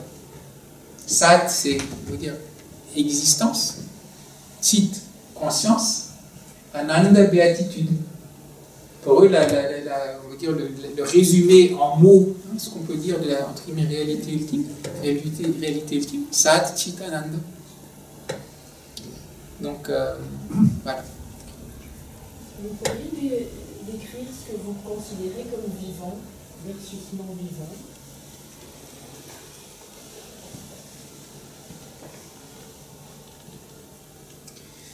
En termes d'expérience, je me rappelle que quand j'ai commencé, en fait, au départ, on va dire, à méditer, c'était plus... Dans le karaté, on faisait un peu quand j'étais gamin, hein, on faisait un peu cette petite pratique. Et à un certain moment, en fait, il y a des choses qui m'ont parfois un peu remué, à la télévision ou quoi que ce soit. Puis en fait, alors là, j'ai eu cette envie juste de me poser pour laisser décanter. Et je ne sais pas pourquoi, j'ai pris goût à ça. Et puis, tiens, je vais faire ça régulièrement. Je ne connaissais pas vraiment méditation à l'époque, hein, mais c'était juste... Et ce dont je me rappelle, donc c'est on va dire une transition qui s'est opérée. La première chose, c'est que là, par exemple, je ne sais pas comment vous percevez, mais quand vous voyez un arbre, est-ce que c'est juste un arbre qui est là, ou est-ce que vous lui dites bonjour à l'arbre, spontanément? Je pose la question. Je lui dis bonjour, même si ce n'est pas un langage humain. D'accord, et donc, en fait, vous le considérez, enfin, vous avez un sentiment comme ça envers vous. Ben, ça, c'est ce que j'appellerais vivant. Et moi, au départ, par exemple, la nature, c'est pas que j'avais pas de contact avec la nature, mais c'était quand même plutôt un monde d'objets, entre guillemets. Il y a un arbre, il y a une montagne, voilà, mais c'est quelque chose qui est extérieur à moi, il n'y a pas de lien, il n'y a pas ça. Et puis petit à petit, c'est comme, non, mais ça vit comme moi, on est liés. Et donc, c'est pour ça que je prenais cet exemple-là. Je ne sais pas si je devrais vous dire ça, c'est des psychanalystes parmi vous qui vous disent, oulala, monsieur là.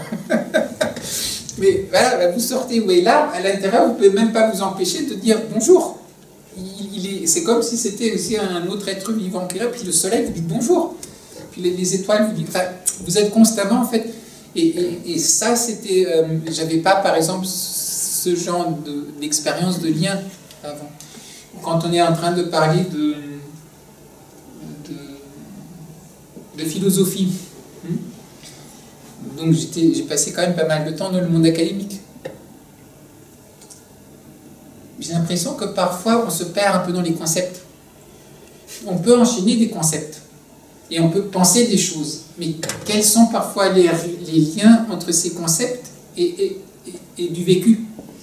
Donc probablement dans ma propre voie, c'est pour ça que je suis devenu anthropologue du droit, parce que les trucs, oui, on peut aller très loin dans la réflexion, mais c'est par rapport à la vraie vie. C'est quoi, qu'est-ce que ça, comment on le vit, comment les gens le vivent, qu'est-ce que ça a comme impact.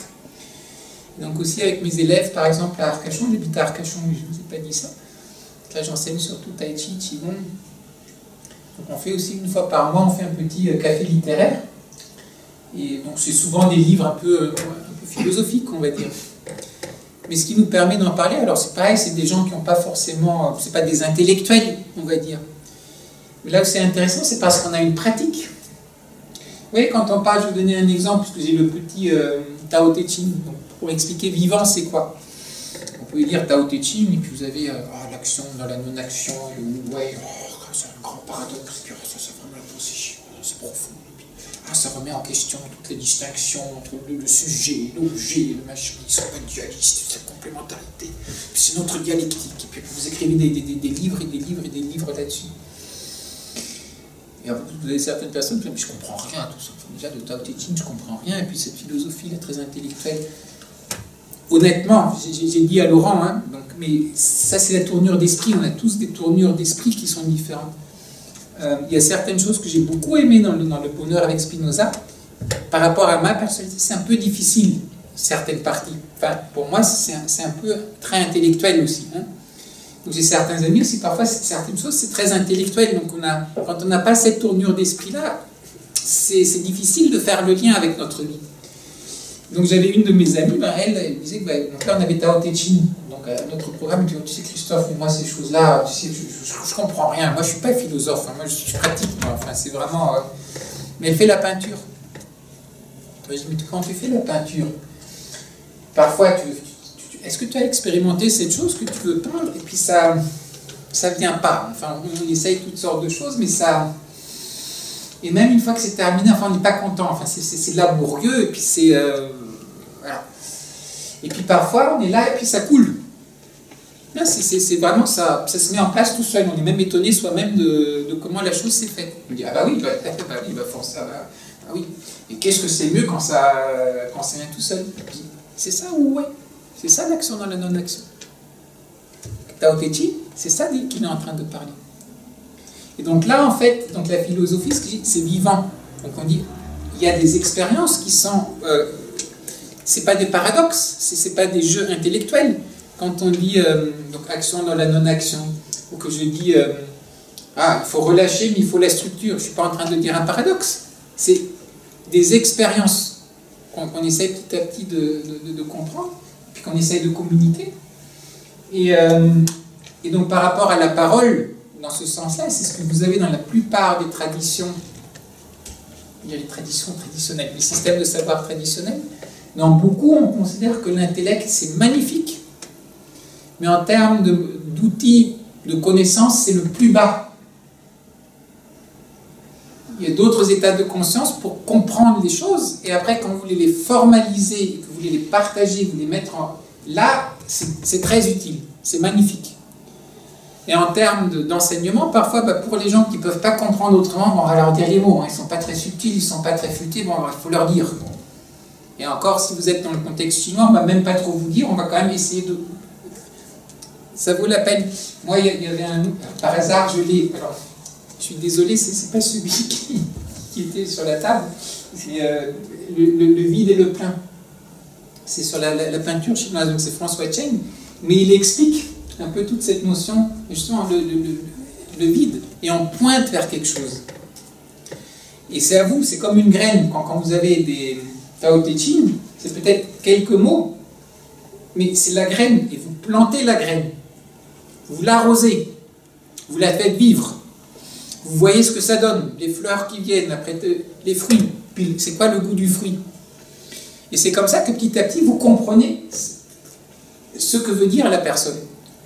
Et non pas, on va vous expliquer toute la chose, et ça peut rester mort dans le sens que oui, je vais avoir un intellect, mais il n'y a pas de... C'est pas vivifiant, c'est pas relié à votre expérience. Et aussi, alors, un autre... vous savez, on parle dans la tradition chrétienne, quand on était au paradis, il y avait plusieurs arbres. Et puis il y avait, entre autres, l'arbre de la vie, puis il y avait l'arbre de la connaissance du bien et du mal. Et c'est quand on a mangé du fruit de la connaissance du bien et du mal qu'en fait, on a... Mais c'était notre péché originel. On s'est retrouvé ici à devoir expérimenter ce qu'on expérimente. Si je mets ça dans des termes bouddhistes, c'est quoi? C'est le saut dans la dualité. Quand vous êtes dans l'arbre de vie, vous êtes relié à la vie. Vous faites partie de la vie. Vous pouvez la goûter, mais en même temps, vous êtes lié à tout ça. Donc la parole, c'est une vraie parole, entre guillemets, d'un sage. C'est du silence mis un peu en forme. Mais c'est le silence qui s'exprime, au fond. Mais si la parole, elle n'est plus reliée à cette dimension-là, quelque part, elle est morte. C'est comme on a pris le fruit, il est tombé, oui, alors il est encore là, mais petit à petit, il va pourrir. Enfin, il est plus relié au tout. Donc quand je dis vivant, voilà, c'est différentes dimensions. C'est un par rapport déjà subjectivement, comment on expérimente. Et même les autres, hein, certaines personnes ont parfois tendance à considérer les autres comme des objets. On travaille ensemble, oui, mais c'est mon collaborateur. Moi, ce qui m'intéresse, c'est le boulot qu'il fait, etc. Et puis tout le reste, je ne vois même pas. Ce qu'il pense, il n'existe pas en tant vraiment qu'individu pour moi. Je le vois uniquement sous un certain aspect. Ça, c'est la première chose. La deuxième chose, c'est par rapport au concept, par rapport à la philosophie, par rapport à ce qui nous fait cheminer. Donc, est-ce que c'est quelque chose qui est uniquement là, ou c'est quelque chose qu'on est en train de vivre? Et à un niveau, on va dire, plus large, c'est est-ce que c'est relié? Il y en a beaucoup de traditions. Le chinois, c'est très explicite. L'être humain, c'est qui? L'être humain, c'est celui qui fait le lien entre le ciel et la terre. Ah! Mais alors, si vous ne faites plus le lien avec le ciel, vous n'êtes plus connecté à la terre, ben, vous n'êtes plus relié. C'est plus vivant. L'échelle de Jacob, si vous n'êtes plus en train de monter, de descendre entre les mondes et que vous êtes l'être humain, dans la tradition occidentale, la particularité qu'il a, dans la tradition bouddhiste aussi d'ailleurs, hein, avec les 6 mondes, donc il y a les 6 mondes, qu'est-ce qui caractérise l'être humain? On peut aller dans les différents mondes. Donc on peut expérimenter, on peut, alors que d'autres êtres sont plus limités, on va dire, dans leur... Ils sont une chose. En tant qu'être humain, on est cette échelle. Donc quand cette échelle n'est plus là, ou quand ces dimensions ne sont plus là, quand nos racines en haut sont plus là, ou que les racines en bas sont plus là, ou que c'est au milieu, que c'est il n'y a plus de centre, ben là tout d'un coup ça commence à arrêter de circuler. Et quand ça commence à arrêter de circuler, ben c'est là que petit à petit ben, on n'est pas à l'aise, peut-être on tombe malade. Et donc là c'est les taoïstes qui ont beaucoup approfondi là-dessus. Comment est-ce qu'on fait justement pour nourrir la vie, pour enlever les blocages, pour que ça commence à circuler. Et à nouveau, pas de manière abstraite, par rapport à l'environnement dans lequel vous êtes. Là, il fait froid, moi je suis un peu frileux. Si je suis en t-shirt, je suis bien quand il fait chaud, mais si je ne m'habille pas, même si à Arcachon ça circulait bien, ben là ça va commencer à plus circuler du tout. Donc je suis aussi en contact par rapport à l'environnement et les échanges qu'il peut y avoir avec l'environnement. Donc voilà, est-ce que ça répond un peu? Il faudrait que je te demande d'être plus bref dans tes réponses, sinon il n'y en aura qu'une ou deux. D'accord. Oui, ok, donc on va faire. Okay. Je reviens un peu en arrière. Je ne sais toujours pas ce que c'est que l'anthropologie du droit, ni ce que c'est que les arts martiaux internes. Est-ce que vous pouvez D'accord. Alors, l'anthropologie du droit, l'anthropologie, c'est, on va dire, à l'origine, c'était l'étude des sociétés autres. Souvent, on appelle les sociétés exotiques, les sociétés lointaines, les sociétés qui n'ont pas la même matrice culturelle que la nôtre. De nos jours, l'anthropologie, on commence, et donc l'anthropologue devait faire des terrains. Donc, il allait dans cette autre culture et puis découvrir cette autre culture. Et donc, une des choses fondatrices pour les anthropologues, c'est le choc culturel. Donc, la plupart ont vécu certainement ce choc culturel dont je vous ai parlé un peu au départ. Maintenant, petit à petit, il y a beaucoup d'anthropologues aussi de pays qui étaient avant des terrains d'anthropologie, qui sont de là-bas, qui font des études sur leur propre société. Et puis, il y a des anthropologues aussi qui commencent à faire des travaux, en fait, je sais pas, en Occident, sur l'Occident. Mais donc, ce qui va les marquer, c'est cette attention portée aux visions du monde et logiques différentes dans ce qui est en train de se faire. Et donc, une approche moins quantitative que parfois en sociologie, avec des grandes statistiques et des choses comme ça, mais plus par rapport aux expériences, aux visions du monde, aux logiques en fait, des acteurs qui sont impliqués dans une situation donnée. Et l'anthropologie du droit, c'est quoi? C'était la focalisation sur la question comment est-ce que les êtres humains s'organisent et se mettent un cadre en fait, pour vivre, pour résoudre leurs conflits, pour transmettre la vie. Et Pierre Legendre, anthropologue du droit, mais il disait, alors là il parlait du droit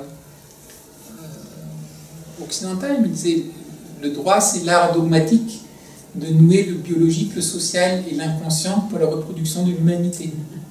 Souvent on ne pense pas à tout ça quand on parle de droit, hein, mais là c'est au sens anthropologique profond. Et Michel Alliot, qui était le fondateur du laboratoire, donc je l'ai encore vu comme professeur, le laboratoire d'anthropologie juridique de Paris, lui il disait, il avait cet aphorisme, c'était « dis-moi comment tu penses le monde, je te dirai comment tu penses le droit ». Donc on se rend compte que toute notre manière de fonctionner, elle s'enracine dans une vision du monde. Donc en anthropologie du droit, c'est ça. Donc à l'origine, c'était donc ces questions-là. Et de nos jours, moi j'ai travaillé sur des questions très concrètes. Les droits de l'homme, universels, pas universels, comment est-ce qu'on les rend plus applicables, enfin, comment on les ouvre à un dialogue interculturel. Gouvernance, comment est-ce qu'on peut les ouvrir à une certaine participation, enfin, par rapport aux acteurs locaux.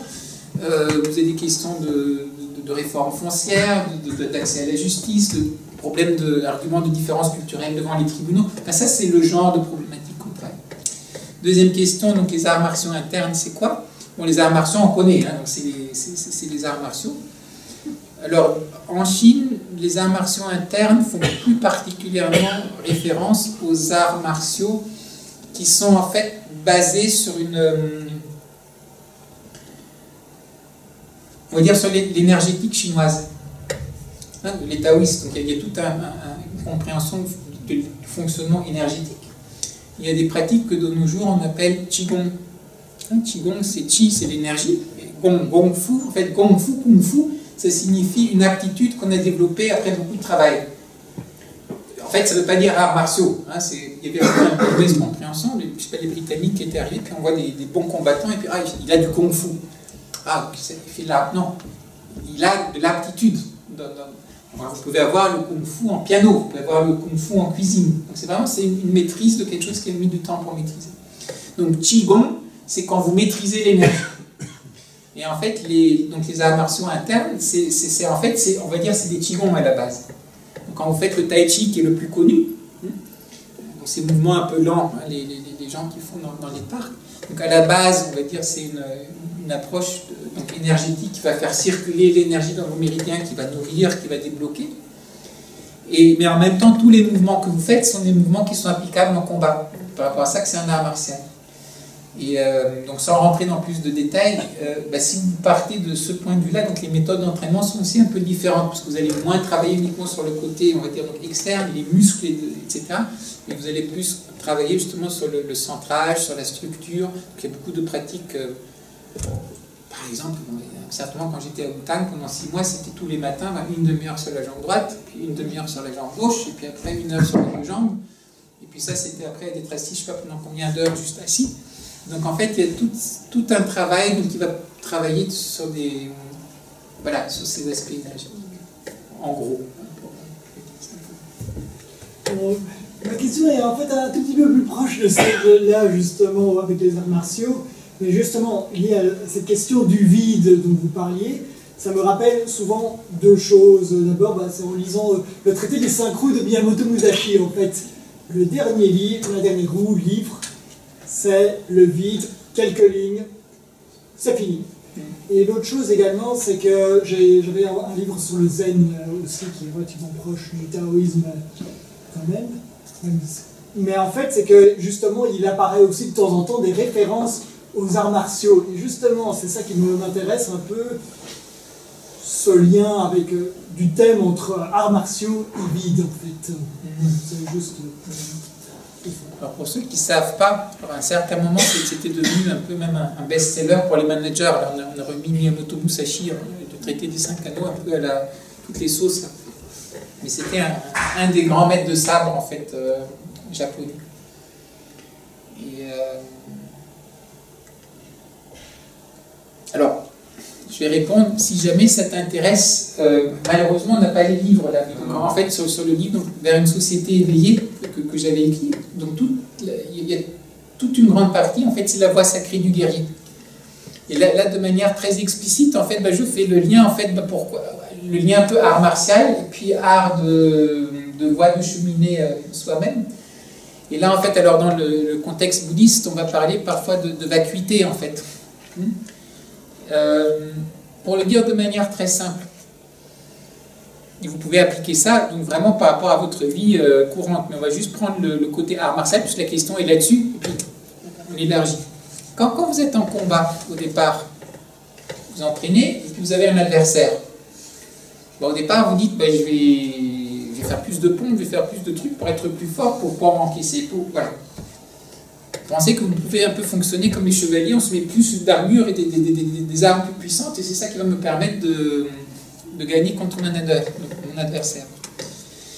Et puis vous avez un adversaire face à vous qui est plus rapide, qui a plus de coups d'œil, qui se place mieux, où vous devenez plus âgé, donc vous avez moins de muscles, vous avez moins de rapidité, vous avez moins d'endurance, etc. Donc vous vous rendez compte que c'est pas forcément ça qui va toujours vous permettre de gagner. Et alors, donc qu'est-ce qu'il faut faire en fait alors pour vraiment de manière très très stratégique, juste de pouvoir être plus efficace. Et là que vous vous rendez compte petit à petit que la chose la plus essentielle, alors, je ne sais pas si vous en avez fait un peu de art martial ou de combat. Un tout petit peu, mais j'ai jamais réussi malheureusement. Mais vous avez fait un peu combat? Oui, j'avais fait un peu d'aïkido. C'était une blessure qui m'a arrêté. J'ai fait un peu de judo quand j'étais enfant. D'accord. Aussi, bon. Après j'aime beaucoup un peu, je suis un amateur de la fiction autour des arts martiaux. D'accord. Voilà. Et pourquoi je pose la question? Nous, si on a fait un tout petit peu, c'est fatigant, mais déjà vous êtes face à un adversaire, même avant que ça ait commencé. Sur la personne, ça fait peur, on est impressionné. Parfois, certains sont impressionnés parce que moi j'étais grand, alors on est impressionné parce que je suis grand. Moi je suis grand, mais parfois on a peur des petits parce qu'il y a vraiment un peu ce truc, les petits teigneux là, enfin, qui lâchent pas. Enfin, il y a vraiment. Bon, voilà. Donc en fait, même avant que ça commence, il y a déjà toutes sortes de projections. On se rappelle, on a peur de se faire mal, parce que moi c'était le karaté au départ. Donc on se prend un blocage sur le tibia, ça fait mal. Enfin, on peut se blesser aussi parfois, ça n'arrive pas souvent, mais on peut. Donc il y a des peurs, puis il y a l'espoir qu'on va avoir un bon résultat. Donc on est toujours dans cette peur et cet espoir, et dans les projections, et on a beaucoup du mal à être là. Et donc en fait la question ce qui se pose, comment est-ce que en fait j'arrive à être là? Et quand vous êtes vraiment Miyamoto Musashi, qui était sur les derniers champs de bataille, après il a fait les duels, mais c'était des duels dans on pouvait être handicapé ou mort après, hein, donc ça ne jouait pas. Comment est-ce que vous arrivez à vous mettre dans un état d'ouverture à ce qui est en train de se passer, alors que votre réaction de base, c'est soit de partir en courant, ou alors de complètement de tout fermer et de foncer de manière non consciente. Il faut vider. Et ça, c'est pas un vide abstrait, c'est vider dans le sens lâcher les espoirs, lâcher les peurs, se mettre à l'écoute, ouvrir sa sensibilité à ce qui se passe ici et maintenant. Et par rapport à ça, dans les arts martiaux, on dit souvent il y a 3 étapes. Puis certains arts martiaux sont plus aussi dans une étape que l'autre, puis ça dépend du maître qu'on peut avoir. Il y a une première étape des arts martiaux, c'est l'art martial animal. C'est votre émotion. Hein. Vous avez la peur, vous utilisez la peur, et puis cette agressivité, puis vous y allez. Peut-être dans le management, vous avez aussi des gens qui sont comme ça. Hein. C'est ce qui me fait avancer, c'est vraiment ce côté très je vais réussir, et puis je vais avoir le truc, et puis c'est ce côté un peu aussi très égo. Hein. Puis j'y vais comme ça. Et ça a une grande puissance. Ça a une grande puissance. Mais si vous avez quelqu'un en face qui a dépassé ce niveau-là, qui est le niveau humain, donc quelqu'un qui contrôle ses émotions, qui commence à avoir une stratégie, qui commence à avoir une vision de l'ensemble, en fait, vous commencez à avoir plus aucune chance. Donc si vous voulez, là je parle vraiment en termes juste de trucs de combat, on n'est pas sur c'est bien, c'est mal, mais on se rend compte, si je veux être efficace, en fait, il y a après ce niveau humain qui est plus efficace que le niveau animal. Et là, si vous continuez en fait à aller encore plus loin, à un certain moment, Wu-Wei, l'action dans la non-action, c'est quoi? Vous n'êtes plus là. Le combat se fait. Et vous laissez juste ce qui doit se passer. Si on le met dans des termes plus occidentaux, que votre volonté soit faite. C'est pas ma volonté. Moi, je suis juste un...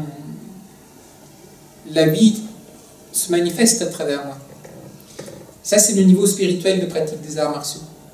Donc, en fait, dans notre vie, c'est la même chose. Hein. Au départ, on commence peut-être avec un côté plus animal, dans le sens où on a notre instinct de survie, on a notre instinct de besoin de sécurité, de confort, on regarde sur tout ce genre de choses-là. Puis, petit à petit, on se rend compte que peut-être les choses sont un peu plus vastes. Puis, on commence à développer un peu le côté humain, mais c'est tout un travail aussi. Hein, puis, ça nécessite aussi de prendre conscience de ce côté animal.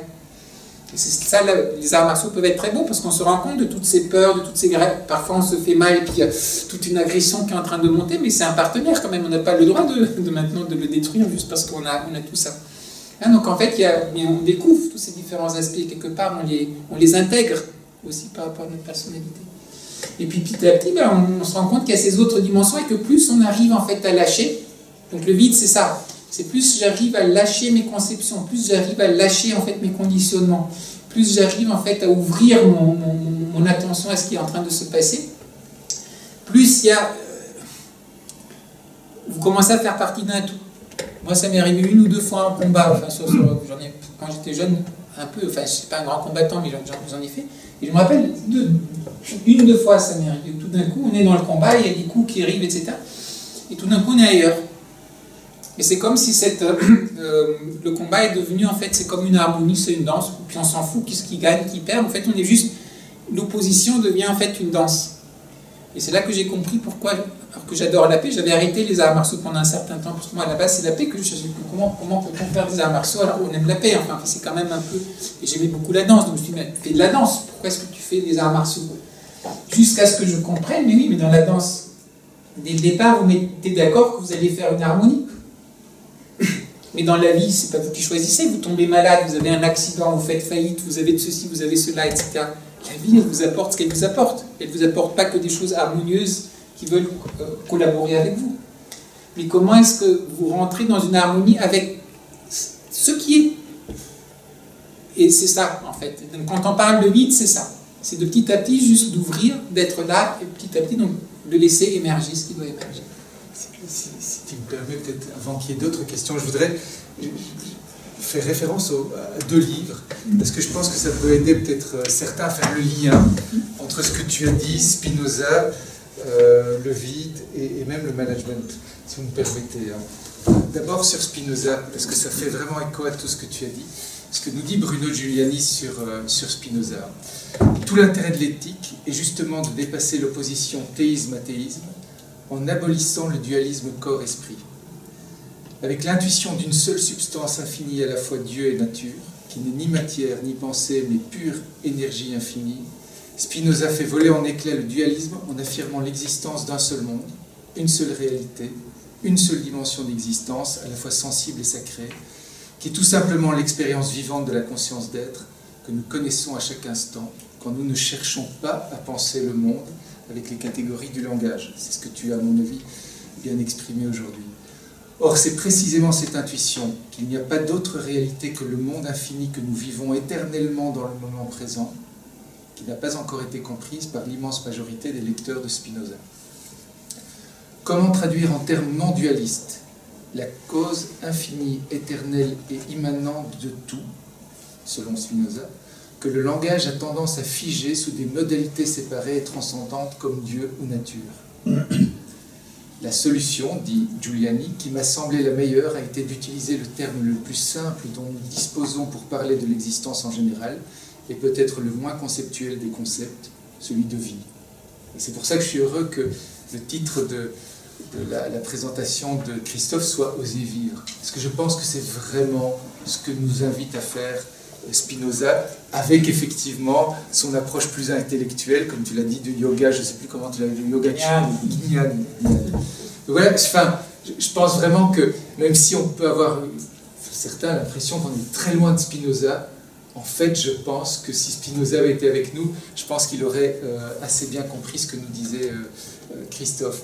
Et puis, je voudrais aussi lire un petit extrait de François Cheng dans 5 méditations sur la beauté, parce qu'il fait vraiment référence à la fois au vide, mais aussi à tout ce que tu nous as dit, Christophe. Il dit « La cosmologie chinoise est fondée sur l'idée de souffle, à la fois matière et esprit. À partir de cette idée du souffle, les premiers penseurs ont avancé une conception unitaire et organique de l'univers vivant, où tout se relie et se tient. » Et de ce point de vue-là, je dirais que, évidemment, tant Spinoza, à mon avis, que les Chinois, que toi, c'est pas juste les arbres ou ce qui vit, entre guillemets, au sens habituel du terme, qui est vivant. La pierre est vivante, tout est vivant. Je me rappelle de Carl Fried Durkheim, qui parlait à Jacques Casterman, un grand bouddhiste zen, qui disait « Que vois-tu là ?» Et Jacques disait « Je vois un arbre », et il dit « Je vois un geste de la vie ». Il aurait pu le dire tout aussi bien d'une pierre, de n'importe quoi, puisque tout n'est qu'un geste de la vie, y compris évidemment les murs artificiels que nous créons, ce sont malgré tout des gestes de la vie. Mais donc ce que nous dit ici Cheng, c'est que le souffle primordial, assurant l'unité originale, continue à animer tous les êtres, les reliant en un gigantesque réseau d'entrecroisements et d'engendrements appelé le Tao, la voix. Au sein de la voix, la nature du souffle et son rythme sont ternaires, en ce sens que le souffle primordial se divise en 3 types de souffles qui agissent concomitamment. Le souffle yin, le souffle yang et le souffle du vide médian. Entre le yang, puissance active, et le yin, douceur réceptive, le souffle du vide médian, qui tire son pouvoir du vide originel, a le don de les entraîner dans l'interaction positive, cela en vue d'une transformation mutuelle bénéfique pour l'une et pour l'autre. Et je pense que ça fait référence aussi à ce que tu viens de dire sur le combat, sur la présence. Et pour relier alors tout cela au management, je fais référence à ce qu'on fait avec mon ami Martin qui est là derrière, ou Rémi. C'est que par exemple, quand on commence une réunion, on se pose. On se pose par un check-in, par un check-out, éventuellement par un silence, et ça fait écho à ce que tu dis. Et je dirais que quelque part, le management qui se rapproche de ce que tu nous dis, ce serait effectivement un manager qui agirait pour faire fructifier évidemment son entreprise et ça, mais sans être attaché aux fruits même de cette action, comme tu l'as très bien dit. Donc, en ce sens, voilà, je voulais juste faire une petite pause pour relier un peu ce que tu nous as dit, Christophe, avec à la fois Spinoza qui ancre un peu tout ceci, et puis le management, même si tu l'as abordé très légèrement par rapport à ce que tout ça. Peut-être encore d'autres questions? Je me retire. Je voulais juste rappeler une phrase de Paul Valéry qui dit une chose très simple, mais qui est très complexe en même temps. Vivre, voilà une œuvre. Vivre, voilà une œuvre. Et c'est tout le propos de Montaigne aussi. Montaigne, c'est ça. Hein. Absolument. Montaigne, c'est rien d'autre. Mais en fait, c'est cette belle citation, alors, comme quoi parfois on oublie de dire des évidences sur la question par rapport au vide. Si jamais vous allez sur ma page YouTube, vous verrez qu'en dessous de toutes les vidéos, il y a une phrase qui est devenue un peu mon leitmotiv pour toute ma vie. Au moment de vous la donner, je vais vous donner d'où ça vient. Donc c'était Robert Vachon, qui était cet ami de l'Institut interculturel de Montréal, dans les années 70, avec cette idée que c'était nous étions les civilisés qui devaient apporter à tout le monde, à toutes ces autres cultures qui sont sous-développées, et puis il faut les développer, il faut leur apporter la science, la démocratie, les droits de l'homme, etc. Il n'y a que des vides, là, c'est des vides à remplir, il n'y a rien. Donc il disait, l'autre n'est pas un vide à remplir, c'est une plénitude à découvrir. Et en fait, donc moi j'ai un tout petit peu changé ça. Et pour moi, c'est la vie n'est pas un vide à remplir, c'est une plénitude à découvrir. Et si on regarde bien la manière dont souvent on fonctionne, on a l'impression comme si la vie c'était pas correct quelque part et qu'il faut justifier qu'elle est là par le fait qu'on la remplit avec des trucs, qu'on la remplit avec des activités, qu'on la remplit avec des relations, qu'on la remplit avec toutes sortes de choses. Mais si vous faites ça, oui, c'est bien, pourquoi pas. Mais est-ce que vous goûtez la vie aussi? Et de l'extérieur, parfois, ça peut être la même chose. Peut-être qu'on peut faire, mais dans les arts internes chinois, vous apprenez par exemple Tai Chi, vous apprenez la forme. Oui, c'est bien. Mais tant que vous devez apprendre, c'est comme quand vous apprenez à conduire. Il faut réfléchir. Qu'est-ce que je dois faire? Il faut que je me rappelle. Donc il y a beaucoup de pensées. Mais quand ça, petit à petit, c'est là. Donc votre attention, c'est quoi? Alors, il y a un mot, j'ai oublié le mot en chinois. Et un de mes maîtres de Tai Chi, il m'avait traduit, il a dit, c'est l'attitude de laisser venir avec attention.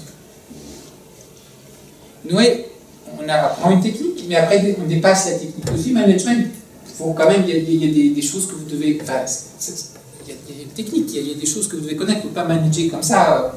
Il y a des choses qu'il faut, une expérience, mais une fois que vous l'avez, on lâche, et après on laisse venir, on laisse émerger. Et c'est quand vous faites ça, alors peut-être de l'extérieur, c'est karma yoga. Il y a des choses qui vont se manifester, vous allez être actif.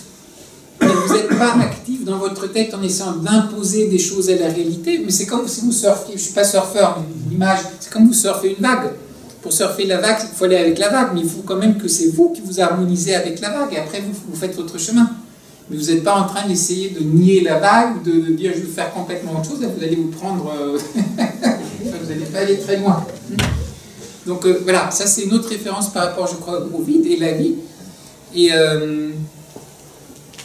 rien que cette beauté-là que chacun d'entre nous, alors ça aussi c'est Robert qui le dit, c'est une très belle interview, je vous conseille de regarder, ça s'appelle La Voix du dialogue, je crois. À un certain moment, il dit, mais est-ce que vous vous rendez compte, vous, quand le matin, là, vous vous regardez dans une glace, et vous êtes une beauté de l'univers? Vous êtes une splendeur de l'univers? Après on se regarde, peut-être on n'a pas, je sais pas, certains trucs, peut-être pas tout à fait à votre goût. Il dit, mais oui, mais c'est unique, c'est vous. Puis c'est votre splendeur à vous, c'est votre beauté à vous. Et par rapport à ça, il dit, mais alors vous pouvez marcher dignement dans la vie.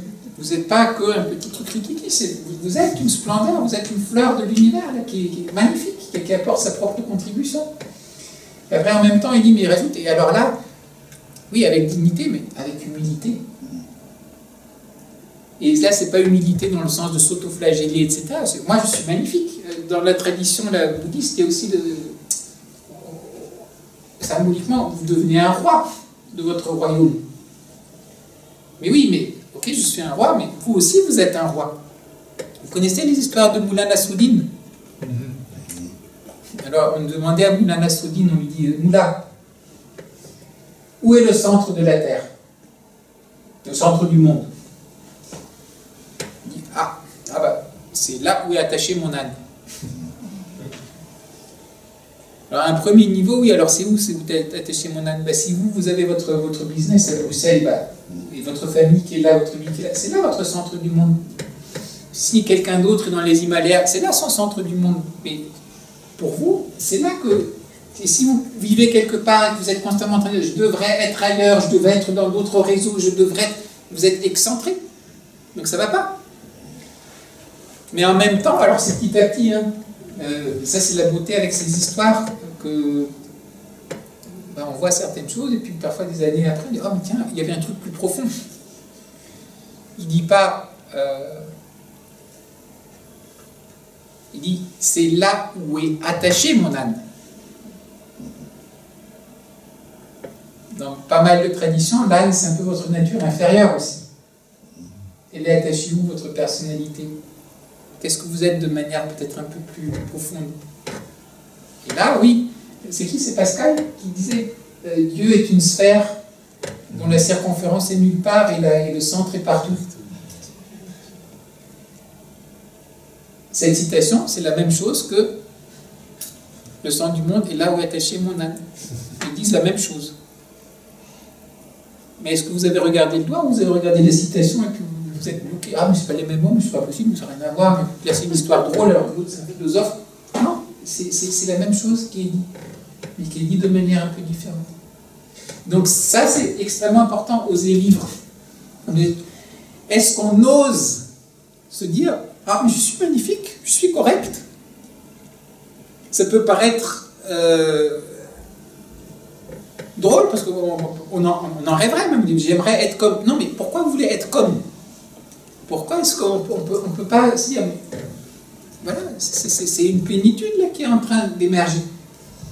Et chacun à sa manière, vous avez quelque chose à apporter que d'autres, ils ne peuvent pas apporter ça. Et les difficultés que vous avez, il y a certaines sensibilités que vous développez que d'autres n'ont pas. Et les autres, il y a des choses que eux peuvent vous donner. C'est pour ça que moi je mets beaucoup cette dimension sur le dialogue. Hein, donc il y a ces différentes dimensions, mais ce qui fait qu'on avance. C'est bienvenue dans cette. Bienvenue. Donc c'est voilà, c'est pour ça que je mets vraiment cette. Pour moi, c'est très important. Et quand on parle aussi de philosophie, quand on parle, je sais pas, on prend l'humanité, mais oui, votre conscience individuelle ou notre conscience individuelle, c'est bien, mais c'est notre expérience collective qui est aussi intéressante. Et toutes les belles choses, quelque part, qui ont été faites dans l'humanité, elles font partie de vous. Vous faites partie de cette expérience. Mais aussi, toutes les choses terribles et horribles, elles font aussi partie de vous. Et c'est facile de dire, ah bah moi je suis végétarien, enfin je ne sais pas pour dire ni pour ni contre, moi je suis végétarien. Mais dans certaines personnes, après, c'est un peu le côté, bon voilà, moi je suis un bon, quoi. Enfin, alors que les autres, là, ils sont... oui, mais la route que tu utilises, le bâtiment que tu es en train d'utiliser, ça a été construit par qui? Et sur l'histoire, c'est des gens aussi qui ont dû se nourrir aussi d'animaux. Donc est-ce qu'en tant qu'être humain, tu es vraiment aussi pur et aussi propre que ce que tu penses par rapport aux autres qui sont complètement... en Inde, il y a cette histoire de caste. Ben non. Et là, alors, à un autre niveau, sans que ce soit une histoire d'autoflagellation ou quoi que ce soit, on revoit dans un autre sens, ah, c'était pas complètement idiot l'histoire du péché originel. Hein, dans l'histoire de dire, bah oui, dès qu'on est ici, hein, apparemment le mot à l'origine de péché, c'est on rate la cible. Enfin, on n'est pas tout à fait correct dans l'action. Donc quand vous n'êtes pas tout à fait correct, quand vous brûlez du charbon qui n'est pas de bonne qualité, vous avez du déchet. Et plus votre chose est parfaite, moins ça fait de déchets autour, plus c'est ajusté. D'une certaine manière, il ne s'agit pas maintenant de s'auto-flageller, mais le monde tel qu'il fonctionne, dans lequel on est là, il y a un alignement qui n'est pas tout à fait là, et qui crée un certain nombre de complications qu'on essaye après de résoudre. Et je crois que c'était dans les bouddhistes, hein, les troupes, ils disaient parfois, c'est une grande farce cosmique peut-être, en fait, toute notre vie. Bon, parfois, quand on est en train de la vivre, c'est pas forcément très drôle. Hein. Mais en même temps, c'est quand c'est pas drôle, parfois que c'est utile d'avoir un peu le sens de l'humour, parce qu'à nouveau, pourquoi l'histoire de Nassourdine, etc. Dès que vous avez l'humour, vous créez un espace, à nouveau, vous créez une certaine vacuité. Vous n'êtes plus complètement pris par votre chose. Et on voit le contexte plus large, on ouvre un peu une vision plus ouverte. Mais voilà, donc merci en fait de me faire cette petite... voilà, parce que j'aurais oublié de vous dire le truc qui résume ma propre pensée. Là, tu sais, voilà. Oui, c'est... Un commentaire, à vous écouter, vous me faites penser à une phrase que j'ai vue dernièrement. Soyez vous-même, prenez votre place, toutes les autres sont déjà prises. Tout à fait. Oui, c'est une très... Peut-être c'est une belle manière de conclure. Parce que je vois à l'heure, donc c'est vraiment un très... À moins qu'il y ait encore l'une ou l'autre... Oui, donc si vous avez le temps, je ne sais pas comment vous êtes... Et sinon, après, on prend un verre et on continue à parler. Je ne sais pas s'il y a encore une question ou pas. Non? C'est bon? Alors, je vous propose qu'on en reste là maintenant, qu'on puisse prendre un verre et continuer à parler avec Christophe pour ceux qui le veulent. Et puis sinon, pour les autres, donc il y a le 15 avril de toute façon, et puis d'autres sessions qui vous seront communiquées prochainement. Merci à tous. Merci.